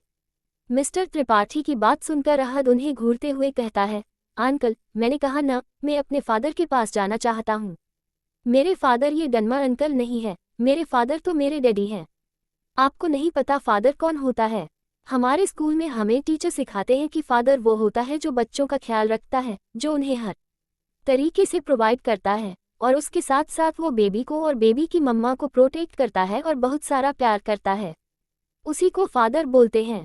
और मेरे फादर मेरे डैडी है, जो मुझसे बहुत प्यार करते हैं, मेरा ख्याल रखते हैं और आपको पता है जब मैं बीमार हो जाता हूँ तो सारी रात मेरे पास बैठकर मेरा ख्याल रखते हैं। ना मुझे कभी डांटते हैं, ना मुझे कभी मारते हैं, बस मुझे प्यार से समझाते हैं कि मुझे क्या करना चाहिए और मेरी सारी विश पूरी करते हैं। उसके जवाब पर मिस्टर त्रिपाठी मुस्कुराते हुए अहद के पास आकर कहते हैं, बेटा, अभी काफ़ी सारी चीज़ें हैं जो आपको नहीं पता। और आपके फादर मिस्टर आसिम हैं। आपकी मम्मा ने तो आपको ये बात बताई भी नहीं, इसलिए अपना फैसला सोच समझ कर लीजिए। ओके। मिस्टर त्रिपाठी की बातों में एक चतुराई और हेरफेर थी, जैसे कि वो अहद को अपने पक्ष में करने की कोशिश कर रहे थे। उनकी बातों में एक संदेह पैदा करने की कोशिश थी, जिससे अहद के मन में अपने फादर के बारे में शक पैदा हो जाए। पर अहद मिस्टर त्रिपाठी को घूरते हुए कहता है, अच्छा, अगर यह डम अंकल मेरे फादर हैं तो इनसे पूछिए कि मेरा बर्थडे कब आता है। सब डैडी को तो पता होता है ना कि बेबी का बर्थडे कब आता है, तो इन्हें भी पता होगा कि मेरा बर्थडे कब आता है। पूछिए इनसे कि मेरा बर्थडे कब आता है। उसके इस जवाब पर मिस्टर त्रिपाठी आसिम की तरफ देखते हैं, तो वो खामोशी से उन्हें देख रहा था। उसे कुछ नहीं पता था कि अहद का बर्थडे कब आता है। बर्थडे तो क्या, उसका फेवरेट कलर, फेवरेट खाना, उसे कुछ नहीं पता था जो एक बाप को पता होना चाहिए। पूरे कोर्ट रूम में जैसे एक पल की खामोशी छा गई थी, जिसे तोड़ते हुए हाशिम की आवाज़ वहां गूंजती है, 4 अक्टूबर, यानी कि आज का दिन, आज अहद का बर्थडे है, जिस दिन मेरा बर्थडे होता है। कोर्ट रूम में अचानक से एक नई जान आ गई और सभी की निगाहें हाशिम और अहद पर टिक गई। वहीं अहद चहकते हुए मिस्टर त्रिपाठी की तरफ देखकर कहता है, देखा, मेरे डैडी को मेरे बारे में सब कुछ पता है। ऐसे होते हैं डैडी जिन्हें सब कुछ पता होता है अपने बेबी के बारे में। My daddy is the best. और ये बैड अंकल, इन्हें तो कुछ भी नहीं पता। ये तो अपने बेबी को भी इतना टॉर्चर करते थे, इन्हें तो अपने बेबी के बारे में भी कुछ नहीं पता होगा, देखना। आहत की बातों में एक खुशी और संतुष्टि थी जो उसके चेहरे पर साफ दिखाई दे रही थी। वह अपने डैडी की तारीफ कर रहा था और मिस्टर त्रिपाठी को एक तरह से चुनौती दे रहा था। मिस्टर पाठक, जो अभी तक खामोशी से बैठे थे, अपनी जगह से खड़े होते हुए कहते हैं, सर, आहत की बात में एक सच्चाई जरूर है। मिस्टर आसिम अपने बेटे अरमान का जिस तरह से ख्याल रखते हैं वो किसी भी तरह से ठीक तो बिल्कुल नहीं है। अपने बेटे को टॉर्चर करना, उसे डरा कर रखना और बात बात पर उसकी चाइल्ड साइकोलॉजी की फिक्र ना करते हुए उसे बातें सुनाना, ये किसी भी तरह ठीक नहीं है। मैं चाहता हूं कि एक बार हम अरमान को भी बुलाकर उससे बात करें ताकि सब कुछ साफ हो जाए। मिस्टर पाठक की बातों में एक गंभीरता और चिंता थी जो अरमान के भविष्य के बारे में थी। उनकी बात ने कोर्ट रूम में एक नई दिशा देने की कोशिश की जिसमें अरमान की स्थिति और उसके भविष्य के बारे में विचार किया जा सके। जज साहब उनकी बात सुनकर सिर हिलाते हैं और अरमान को अपने सामने लाने का आदेश देते हैं। ठीक है मिस्टर पाठक, आपकी बात सुनकर मैं अरमान को अपने सामने लाने का आदेश देता हूं। अब यह मामला अरमान के बयान पर निर्भर करता है। अरमान को यहाँ बुलाया जाए। जज साहब के आदेश के बाद कोर्ट रूम में एक अधिकारी अरमान को लाने के लिए जाता है। सभी की निगाहें अरमान पर टिक गई जो अब इस मामले का निर्णय करने वाला था। जज साहब ने आपने अपना फैसला सुना दिया था, अब अरमान ही था जो सबके मुकद्दर का फैसला करेगा। उसकी गवाही इस केस को क्या मोड़ देगी यह सिर्फ उसकी गवाही सुनने के बाद ही कहा जा सकता है। जज साहब अरमान को अपने सामने लाने का फैसला सुनाते हैं तो सबकी नज़रें अपने आप अरमान पर चली जाती है और एक हवलदार उसके पास जाकर उसे अपने साथ आने का कहता है। पर था तो वो बच्चा ही, किसी के द्वारा इस तरह खुद को बुलाए जाने पर उसका डरना वाजिब था। ऊपर से वो लंबा चौड़ा हवलदार जो दिखने में ही शाकाल से कम नहीं लग रहा था। उसके बगल में बैठी लाइबा उसका डर समझ रही थी। उसकी खुद की औलाद थी, वो एक माँ थी, यह सब कुछ समझती थी। कुछ सोचकर वो अपने हाथ उस हवलदार को दिखाकर शांत रहने का कहती है और खुद अरमान की तरफ मुखातिब होते हुए कहती है, बेटा आप आहत के पास जाओ और वो जो ऊपर अंकल बैठे हैं ना, वो जज है, वो आपसे जो जो पूछेंगे आपको बस सच सच बोलना है, ठीक है।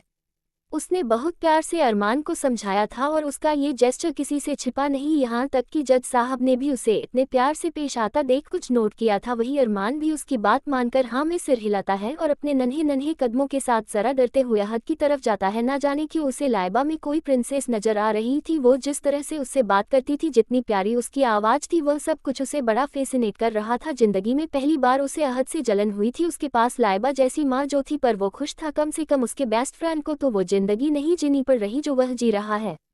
वही अरमान आहत के पास जाकर कसकर उसका हाथ पकड़कर खड़ा हो जाता है। वो डर रहा था, वही उसका उल्टा आहत बड़ा रिलैक्स था। उसके लिए ये सब कुछ बड़ी बात नहीं थी। आखिरकार उसने यूट्यूब पर सब कुछ देखा जो था, ऊपर से जो अपब्रिंगिंग हाशिम ने उसे दी थी। किसी से भी डरना उसकी शख्सियत का हिस्सा नहीं था।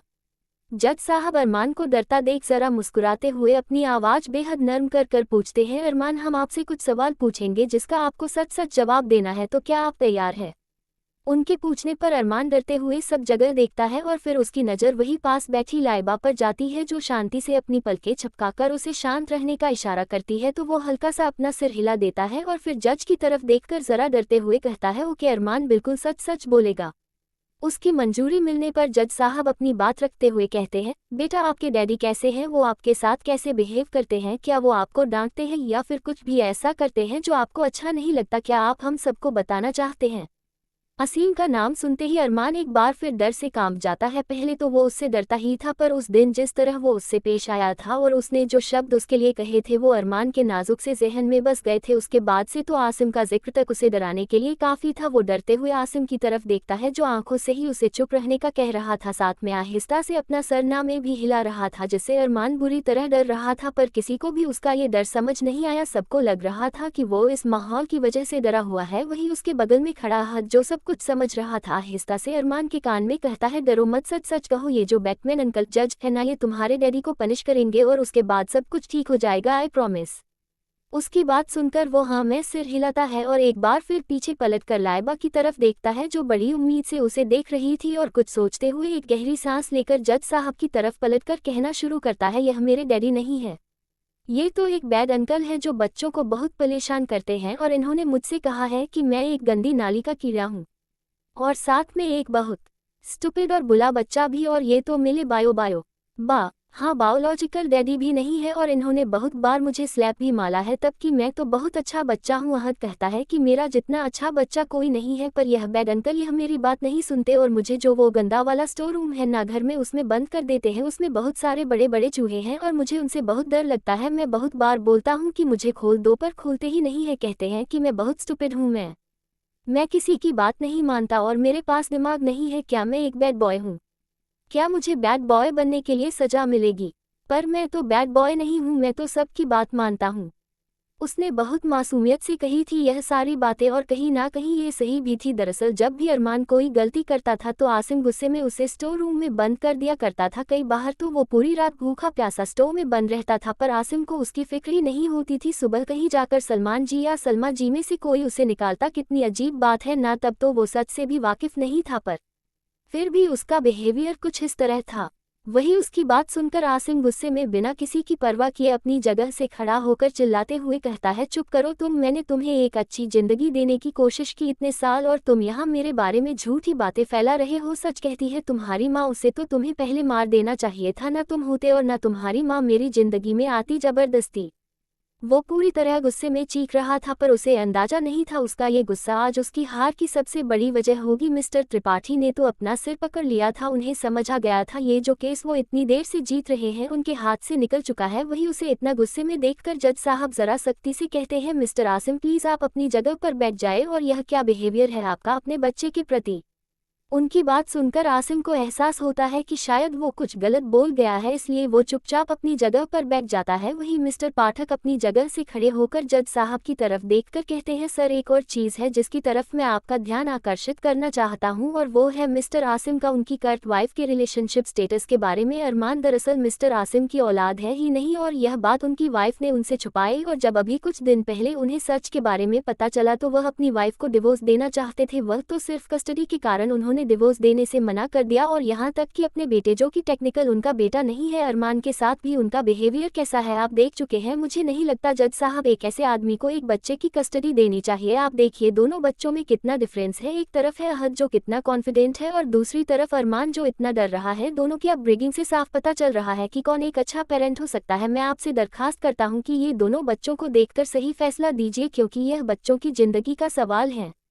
इतना कहकर वो अपनी जगह बैठ जाते हैं और जज साहब एक गहरी सांस लेकर सारा मामला समझते हुए करीब 2 मिनट की छुट्टी के बाद कहना शुरू करते हैं, सारे केस को समझते हुए मेरा यही फैसला है कि अहद हाशिम करीम की कस्टडी मिस्टर हाशिम करीम के पास ही रहेगी। और यहाँ तक कि मिस्टर आसिम का एग्रेसिव बिहेवियर देखकर मैं चाहता हूँ कि उनके बैकग्राउंड के बारे में एक अच्छी खासी कार्रवाई की जाए, और अगर उसमें कुछ भी गड़बड़ हो तो उन्हें सख्त सजा मिले, और साथ में जिंदगी में कभी भी वह अपने बायोलॉजिकल बेटे यानी कि अहद हाशमी करीम से दोबारा नहीं मिल सकते, क्योंकि उनके इस अनस्टेबल बिहेवियर के बारे में एक बच्चे के हवाले से भरोसा करना ठीक नहीं होगा। और हियर्स द केस रेस्ट। जज साहब ने अपना फैसला सुना दिया था जो बिल्कुल साफ था। हाशिम के चेहरे पर एक बड़ी सी मुस्कुराहट थी। उसे शुरू से पता था कि यह केस वही जीतेगा, और इस केस को जीतने के लिए उसे किसी भी तरह की पावर का इस्तेमाल करने की जरूरत नहीं थी, क्योंकि यह केस मोहब्बत के ऊपर था। एक बाप बेटे की मोहब्बत, और मोहब्बत के मुकाम में उसे हरा पाना किसी के बस की बात नहीं थी। फिर आसिम तो उसके नाखून से भी बराबर नहीं था। वही जज का फैसला सुनकर आसिम का दिमाग जैसे ठिकाने पर नहीं रहता। उसे बर्दाश्त नहीं हो रहा था कि वो एक बार फिर हाशिम से हार रहा था। वह एक बार उससे हार चुका था, दोबारा उससे हारना उसके वजूद को जैसे मंजूर नहीं था। वो पूरी तरह पागल हो गया था। वो गुस्से में उठकर चीखते हुए कहता है, मुझे यह फैसला मंजूर नहीं है। वो मेरा बेटा है और मेरे साथ ही जाएगा। इतना कहकर वो तेज कदमों के साथ अहद की तरफ बढ़ता है। वही लाइबा जो कॉर्नर पर ही खड़ी थी ये देखकर तुरंत अपनी जगह से उठकर अहद को अपने पीछे करते हुए आसिम को घूरकर कहती है, खबरदार जो मेरे बेटे को हाथ भी लगाया तो तुमने, वरना तुम्हें जिंदा जलाने से पहले मैं सोचूंगी भी नहीं एक बार। बहुत हो गया तुम्हारा तमाशा आसिम, और याद रखना आज तुम्हें हमने नहीं हराया, ना कानून ने हराया है, बल्कि तुम्हारे इसी ईगो ने हराया है। अरमान तुम्हें अपना बाप मानता था, तुमने जो कुछ भी उसके साथ किया है आज उसी का नतीजा तुम्हें मिल रहा है। उसके शब्द सीधा जाकर आसिम के सीने पर लगे थे, पर वो ठीक कह रही थी। अरमान में शायद कभी इतनी हिम्मत आती ही नहीं कि वो अपने लिए, अपने हक के लिए लड़ाई भी नहीं कर पाता, पर ये तो उसकी मोहब्बत थी अहद के लिए। वह बच्चा था, पर उसे इतनी समझ थी कि आज अगर वह झूठ कहेगा तो अहद कभी अपने डैडी के पास नहीं जा पाएगा, और वो यह नहीं होने दे सकता था। आज अरमान ने अपने लिए नहीं अहद के लिए आवाज़ उठाई थी। आज उसने हर मायने में साबित कर दिया था कि वो असीम अजीज का बेटा नहीं है, ना खून के तौर पर, ना परवरिश के तौर पर, क्योंकि वो दूसरा आसिमन कभी नहीं बनता। आज एक बार फिर अपने वजूद को अपने सामने बिखरता देख आसिम बौखला उठा था। उसे समझ नहीं आ रहा था कि वो क्या करे। क्या वो वाकई एक बार फिर हारने के लिए तैयार था? नहीं, उसका दिमाग जैसे ठिकाने पर था ही नहीं। तभी उसकी नज़र अपने बगल में खड़े पुलिस ऑफिसर पर जाती है और कुछ सोचकर वो तुरंत उसके पैंट में लगी गन निकालकर लाइबा का हाथ पकड़ता है और उसे अपनी तरफ खींचकर उसके सिर पर गन लगाते हुए हाशिम को घूरकर कहता है, नहीं, मैं तुमसे कभी नहीं हार सकता। तुमने मुझे जितना हराना था हरा दिया। अब ये खेल आज मैं खुद खत्म करूंगा। यही लड़की वजह है ना सब कुछ की। तुम्हें क्यों इससे मोहब्बत हुई? यह मेरी थी, मैं इसका इस्तेमाल करता। इसे छोड़ देता, कैसे वापस अपने पास ले आता, पर इस पर हक तो मेरा था। तुमने इसे मुझसे छीन लिया। यह मेरी जिद थी, तुमने मेरी जिद को मुझसे छीना था, उसके बाद मेरे बेटे को भी छीन लिया। बहुत मोहब्बत करते हो ना इससे? ठीक है, फिर आज तुम्हारी मोहब्बत भी खत्म होगी और ये लड़की भी जो इन सब की वजह थी। उसके बाद पालते रहना मेरे बेटे को जिंदगी भर। उसके इस एक्शन ने जैसे सबको डरा दिया था। हाशिम जो अभी तक शांत था, अपनी जगह से उठकर गुस्से में आसिम की तरफ बढ़ते हुए कहता है, खबरदार, अगर मेरी बीवी को एक खरोंच भी आई तो आसिम, इसी कानून के मंदिर में तुम्हें जिंदा जला नहीं दिया तो मेरा नाम भी हाशिम करीम नहीं। मेरी बीवी को अगर तुम्हारी वजह से कुछ हुआ तो तुम्हारे इतने टुकड़े करूंगा कि पूरे मुंबई शहर के कुत्तों को भी अगर खिलाना पड़े तब भी कम नहीं पड़ेगे। उसकी बात सुनकर आसिम पागलों की तरह हंसते हुए कहता है, अब जान की फिक्र किसे है? अब बात तो सिर्फ जीत और हार की है। तुम्हारी बीवी को मारकर सुकून की मौत मारूंगा मैं, कम से कम खुद हारने से पहले तुम्हें हरा तो दूंगा। यह मुझे पहले ही कर देना चाहिए था। ये लड़की ही इस पूरे खेल की ट्रॉफी थी ना, और अगर यह मुझे हासिल नहीं होगी तो किसी को भी हासिल नहीं होगी। इसकी मौत मेरे खेल का खात्मा है। अगर यह मेरी नहीं तो फिर किसी की भी नहीं। वो होश में नहीं था, उसकी हार जैसे उसके सिर पर सवार हो गई थी। आज उसने अपने होशो हवास को दिए थे। वही अहद और अरमान डरते हुए सब कुछ देख रहे थे। अहद की आंखों से तो आंसू रुकने का नाम ही नहीं ले रहे थे। वो अपनी मां को एक बार और नहीं खो सकता था। वो चीख रहा था, चिल्ला रहा था, लेकिन उसकी आवाज़ उसके बाप के कान तक नहीं जा पा रही थी। जाती भी कैसे? सिर्फ खून के रिश्ते से रिश्ते कहाँ बनते हैं। कई बार पानी खून पर भारी पड़ जाता है। वही अरमान की आंखें भी नम थी। न जाने क्यों एक कनेक्शन था उसका लाइबा के साथ जो सिर्फ कुछ मिनट में बन गया था। वो खुद भी डरा हुआ था और सबसे बड़ी बात, वो दोनों बच्चे थे। ये सब कुछ उनकी साइकोलॉजी के लिए ठीक नहीं था। वही दिल की धड़कनें तो हाशिम की भी रुकी हुई थी। उसे समझ नहीं आ रहा था कि वो क्या करे, पर किसी तरह वो खुद को शांत कर आसिम को समझाते हुए कहता है, छोड़ दो उसे, तुम्हें कुछ नहीं मिलेगा। मैं तुमसे वादा करता हूँ, मैं तुम्हें कुछ नहीं करूँगा। मेरी बीवी को वापस लौटा दो। उसे शांत देखकर आसिम दोबारा जोर जोर से पागलों की तरह हंसते हुए कहता है, सोचो, अभी तो मैंने कुछ किया भी नहीं है और अभी से तुम्हारी आवाज़ इतनी धीमी हो गई है। जब मैं तुम्हारे सामने इसे मारूंगा तो क्या होंगे तुम? और अब तुम मुझे जिंदा छोड़ो या मार दो, मुझे कुछ फर्क नहीं पड़ता, क्योंकि बात अब मेरे अहम पर है और वो तभी खत्म होगी जब तुम्हारी बीवी खत्म होगी। इतना कहकर वो ट्रिगर को दबाने वाला होता है कि तभी लाइबा, जो अभी तक दर्द में झटपटा रही थी, एकदम से कहती है, मैं प्रेग्नेंट हूँ। आसिम प्लीज ऐसा मत करो। तुम अपने बच्चों के बाप नहीं बन पाए, किसी और के बच्चे के बाप नहीं बन पाए, पर इतना तो मत गिरो कि जब उस खुदा से तुम्हें नजरें मिलनी पड़े तो तुम कुछ कह ना पाओ। एक बार तो सोचो, मेरे बच्चा अभी इस दुनिया में आया तक नहीं है। तुम इस तरह उसकी जिंदगी खत्म नहीं कर सकते। अगर कभी भी एक पल को भी तुमने मुझसे मोहब्बत की हो या कभी भी एक भी पल के लिए तुमने से मोहब्बत की हो तो उसके वास्ते छोड़ दो मुझे। उसकी बात सुनकर सब जगह जैसे एक अजीब सी खामोशी छा गई थी। हाशिम हैरानी से लाइबा को देख रहा था। वो जानता था कि वो झूठ नहीं कह रही, उसकी आंखों में सच्चाई थी। वही शौक में तो आसिम भी था, पर अगले ही पल वो अपने होश में आते हुए गन दोबारा उसके सिर के करीब ले जाकर कहता है, नहीं है मोहब्बत, ना कभी तुमसे, ना अपने खून से।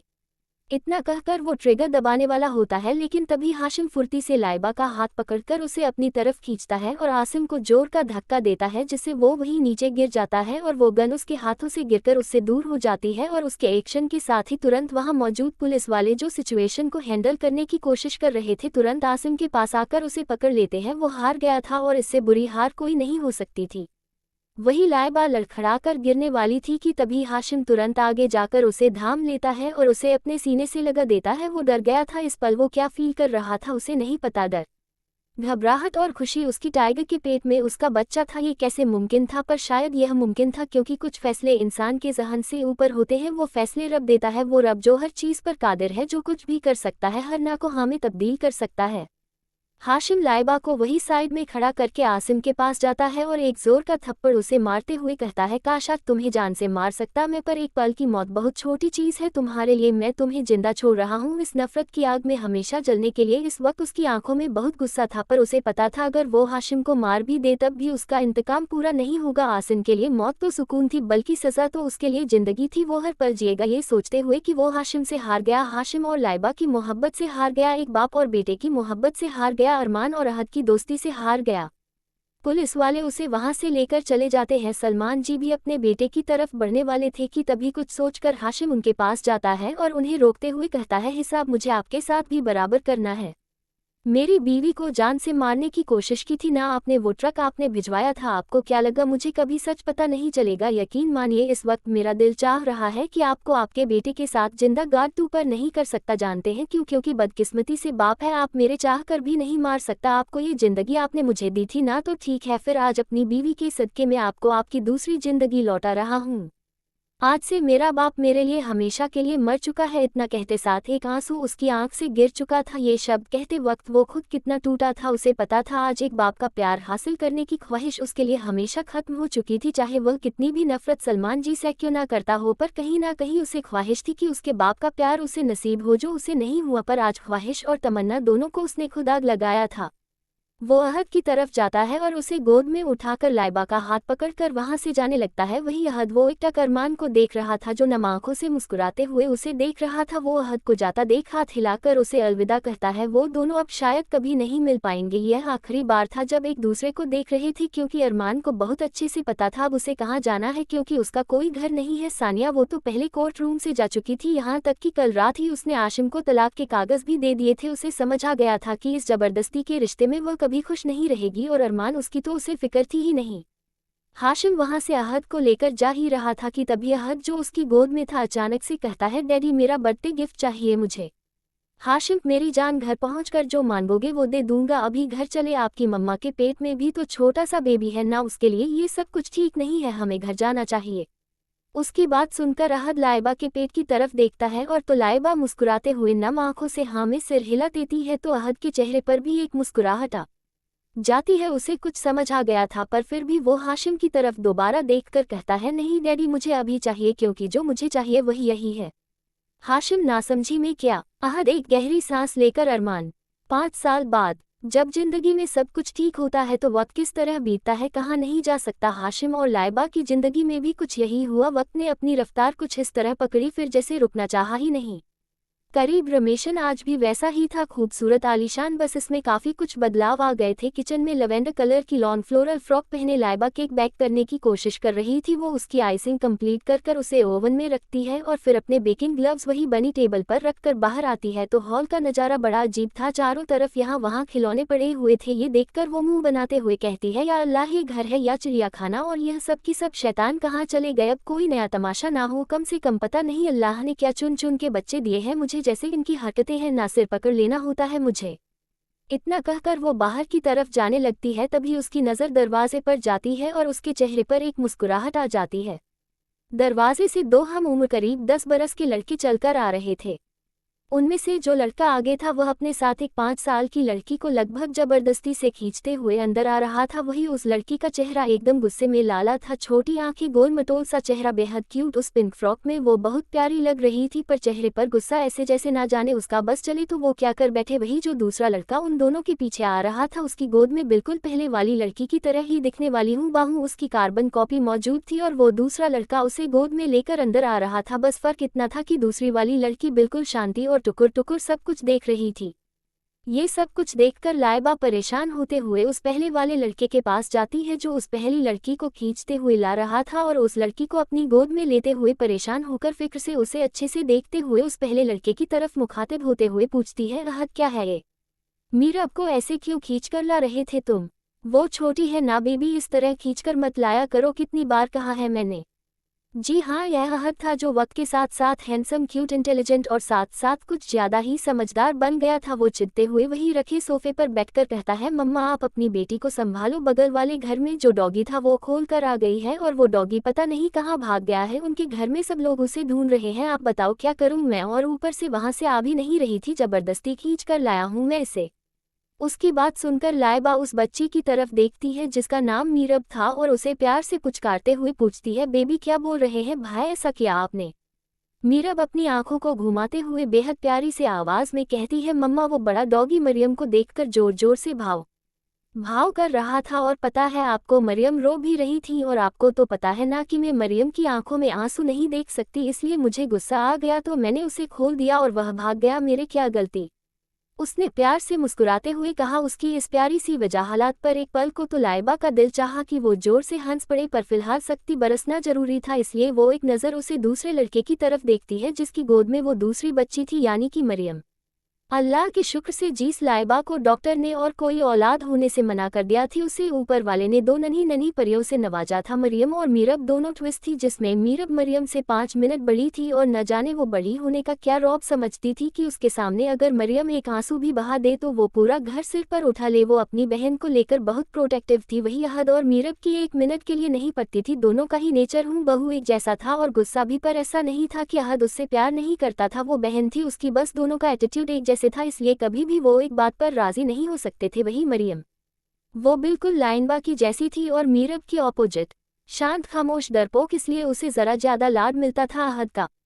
लाइबा उसे दूसरे बच्चे की तरफ देखती है जिसकी गोद में मरियम थी और मुस्कुराते हुए पूछती है, तुम्हारे होते हुए भी यह सब कैसे हुआ? तुम तो इन सब में सबसे समझदार हो ना?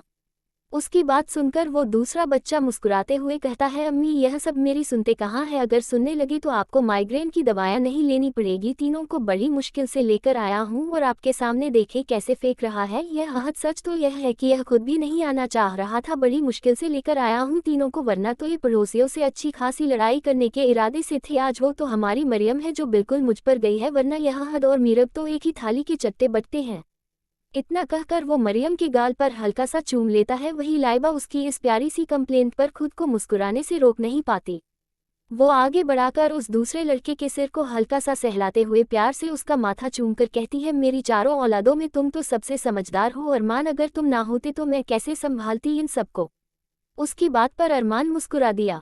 यह अरमान ही था, वही अरमान जिसे अपने बचपन में कभी मोहब्बत नहीं नसीब हुई थी और अब घर में सबका लाडला था। उस दिन अहद की फरमाइश पर हाशिम चौंका था, वह नहीं चाहता था कि अरमान को अपना नाम दे, पर जब उसकी नज़र अरमान की नज़रों से मिली तो उसे अपना वजूद इस नन्हे से बच्चे में दिखा। वो भी इसी तरह मोहब्बत को तरसता था और उसके दिमाग में सिर्फ एक ख्याल आया, अगर आज अरमान पीछे छूट जाता तो शायद आगे जाकर एक नया आसिम का जन्म होता, और वो यह नहीं कर सकता था, इसलिए उसी दिन उसने एक फ़ैसला लिया अरमान को अडॉप्ट करने का, और उसने ऐसा किया भी। और उसका यह फ़ैसला इस कदर ठीक साबित हुआ कि जितनी मोहब्बत अहद उससे करता था शायद उससे कहीं ज़्यादा मोहम्मद अरमान को उससे थी, और उसके लिए भी दोनों बराबर थे। और लाइबा उसे तो बैठे बिठाए एक बेटा मिल गया था, वहीं अरमान रातों रात उसकी तो पूरी जिंदगी जैसे पलट गई थी। मरियम जो अरमान की गोद में थी जरा टूटे फूटे शब्दों में बचकानी सी आवाज समेत कहती है, मम्मा डैडी कहाँ है? लाइबा मुस्कुराते हुए, बेटा डैडी की मीटिंग चल रही है, वो खत्म होने वाली है, वह भी आते होंगे। फिर अहद की तरफ देखकर आगे कहती है, बेटा चलो तुम उठो और मरियम और मीरब को लेकर जाओ उनके कमरे में और इनका मुंह धुलाकर इन्हें वापस लेकर आओ, डिनर का टाइम हो रहा है। और अरमान बेटा जाओ डैडी को बुलाकर लाओ। उसके हुक्म पर अरमान और अहद दोनों किसी सोल्जर की तरह खड़े हो जाते हैं। लाइबा के शब्द उनके लिए पत्थर की लकीर जो हुआ करते थे और वो दोनों अपने अपने काम को अंजाम देने के लिए अपने अपने रास्ते चलते थे। जहां अहद मरियम और मीरब को अपने साथ लेकर उनके कमरे की तरफ बढ़ गया था, वही अरमान हाशिम की स्टडी की तरफ, और लाइबा बड़े प्यार से अपने बच्चों को देख रही थी। आज उसके पास वो हैप्पी फैमिली थी जिसके लिए वो सारी जिंदगी तरसती रही थी। अहद, अरमान, मरियम, मीरब, हाशिम, उसका पूरा संसार इन 5 लोगों में तो जाकर बसता था। अरमान हाशिम के स्टडी रूम में आता है तो वो किसी फाइल में खोया हुआ था। इस उम्र में भी वो क्या हसीन लग रहा था। साल बीत गए थे पर उसका चाम आज भी वैसा ही था। किसी की आहट पर वो नजरें उठाकर देखता है और अरमान को अपने सामने देखकर उसके चेहरे पर एक मुस्कुराहट आ जाती है और वो हाथ के इशारे से उसे अपने पास बुलाता है तो अरमान भी जल्दी से उसके पास दौड़कर जाता है। तो हाशिम अपनी फाइल वहीं रखकर उसके माथे पर हल्का सा चूमते हुए कहता है, कैसा रहा आपका क्रिकेट मैच आज? नवाब साहब, खबर मिली है कि आप ट्रॉफी घर लाए हैं। उसकी बात सुनकर अरमान जरा शर्माते हुए कहता है, अब्बू आपने सिखाया है, खेलना हारने का सवाल ही पैदा नहीं होता। उसकी बात सुनकर हाशिम की मुस्कुराहट बड़ी हो जाती है और वो आगे कहता है, और वो बड़े नवाब कहाँ हैं? अरमान हंसते हुए, वो आपकी परियों को अम्मी के हुक्म पर मुंह हाथ धुलाने लेकर गया है, आज वो भी बास्केटबॉल में ट्रॉफी लेकर आया है। उसकी बात सुनकर हाशिम अपनी जगह से खड़े होकर अरमान का हाथ पकड़कर बाहर की तरफ बढ़ते हुए कहता है, जिस तरह आपको क्रिकेट में हराना मुश्किल है, उसी तरह अहद को बास्केटबॉल में हराना मुश्किल। आप दोनों भी ट्विंस से कम नहीं हैं। फिलहाल चलते हैं वरना आपकी अम्मी छोड़ेगी नहीं। उसकी बात सुनकर अरमान मुस्कुराते हुए कहता है, आप डरते हैं अम्मी से? हाशिम हंसते हुए, बहुत। उसके जवाब पर अरमान हंसने लगता है और दोनों बाहर की तरफ आते हैं। वो बाहर आते हैं तो मरियम और मीरब जो डाइनिंग हॉल के पास एक जैसे कपड़ों में खड़ी थी, उनकी नज़र जैसे ही हाशिम पर जाती है दोनों ही दौड़ते हुए उसकी तरफ भागकर कहती है, डैडी। उनकी इस हरकत पर हाशिम घुटनों के बल बैठ जाता है और अपनी बाहें उनके लिए फैला देता है तो वो सीधा उसके सीने से लग जाती है। दोनों ही आइडेंटिकल ट्विंस थी, उन्हें देखकर बताया नहीं जा सकता था कि कौन सी वाली है, सिर्फ घर वाले ही पहचानते थे कि कौन सी मरियम है और कौन सी मीरब। मीरब हाशिम के राइट गाल को किस करते हुए, डैडी आप कहाँ थे? मैं आपको ढूंढ रही थी।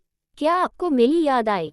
उसकी बात सुनकर अहद मुंह बनाते हुए कहता है, हाँ अभी 2 घंटे ही पहले मिली थी तुम डैड से।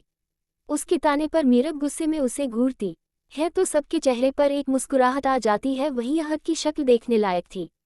मरियम हाशिम के लेफ्ट गाल पर किस करते हुए, डैडी मैंने भी मिस किया आपको।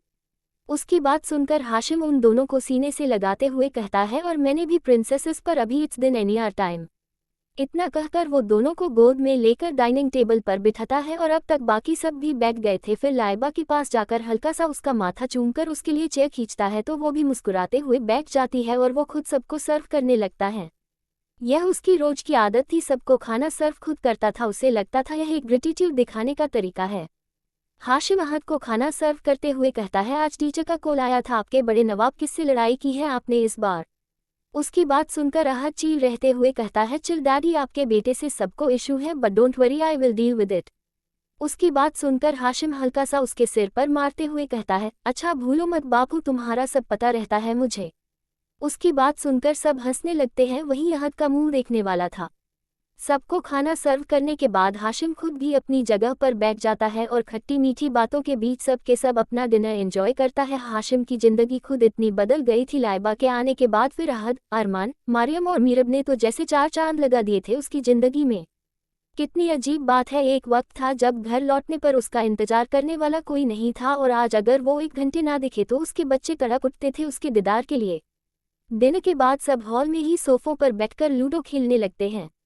ये दिन भर का रूटीन था कि खाना खाने के बाद बच्चों को अपने साथ एंगेज करने के लिए कोई ना कोई इंडो एक्टिविटी करते थे और आज उनका दिन था लूडो का। इस वक्त घड़ी में 12 बजने में सिर्फ 15 मिनट की देर थी।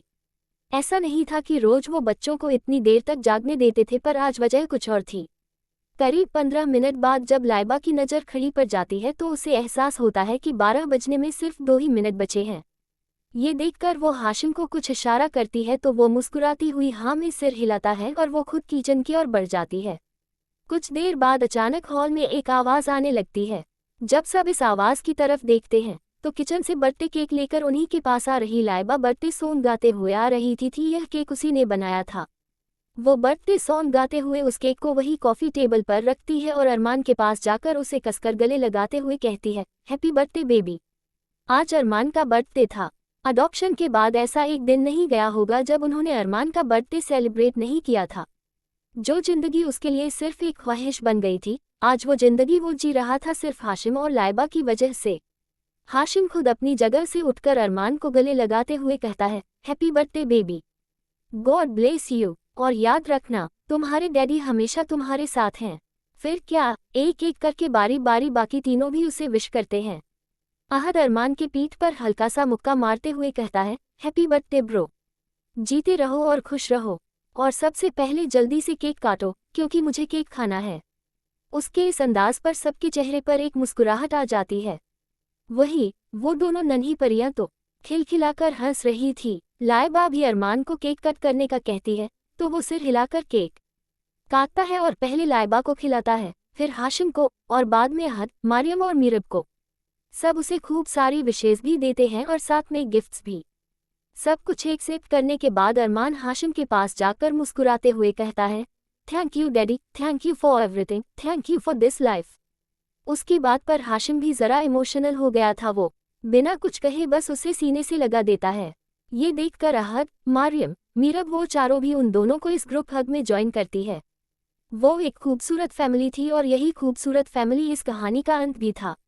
हाशिम को वो परिवार मिल गया था जिसके लिए वो हमेशा से तरसता रहा। लाइबा को वो सहारा मिल गया था जिसके लिए वो हमेशा से तड़पती रही। अहद, अरमान उन दोनों की ही जिंदगियां हाशिम और आसिम की जिंदगी बनने से रुक गई थी और मीरब, मरियम उन्होंने तो जैसे सब जगह चार चांद लगा दिए थे और इससे खूबसूरत अंत क्या ही होता है इस कहानी का। Happy ending.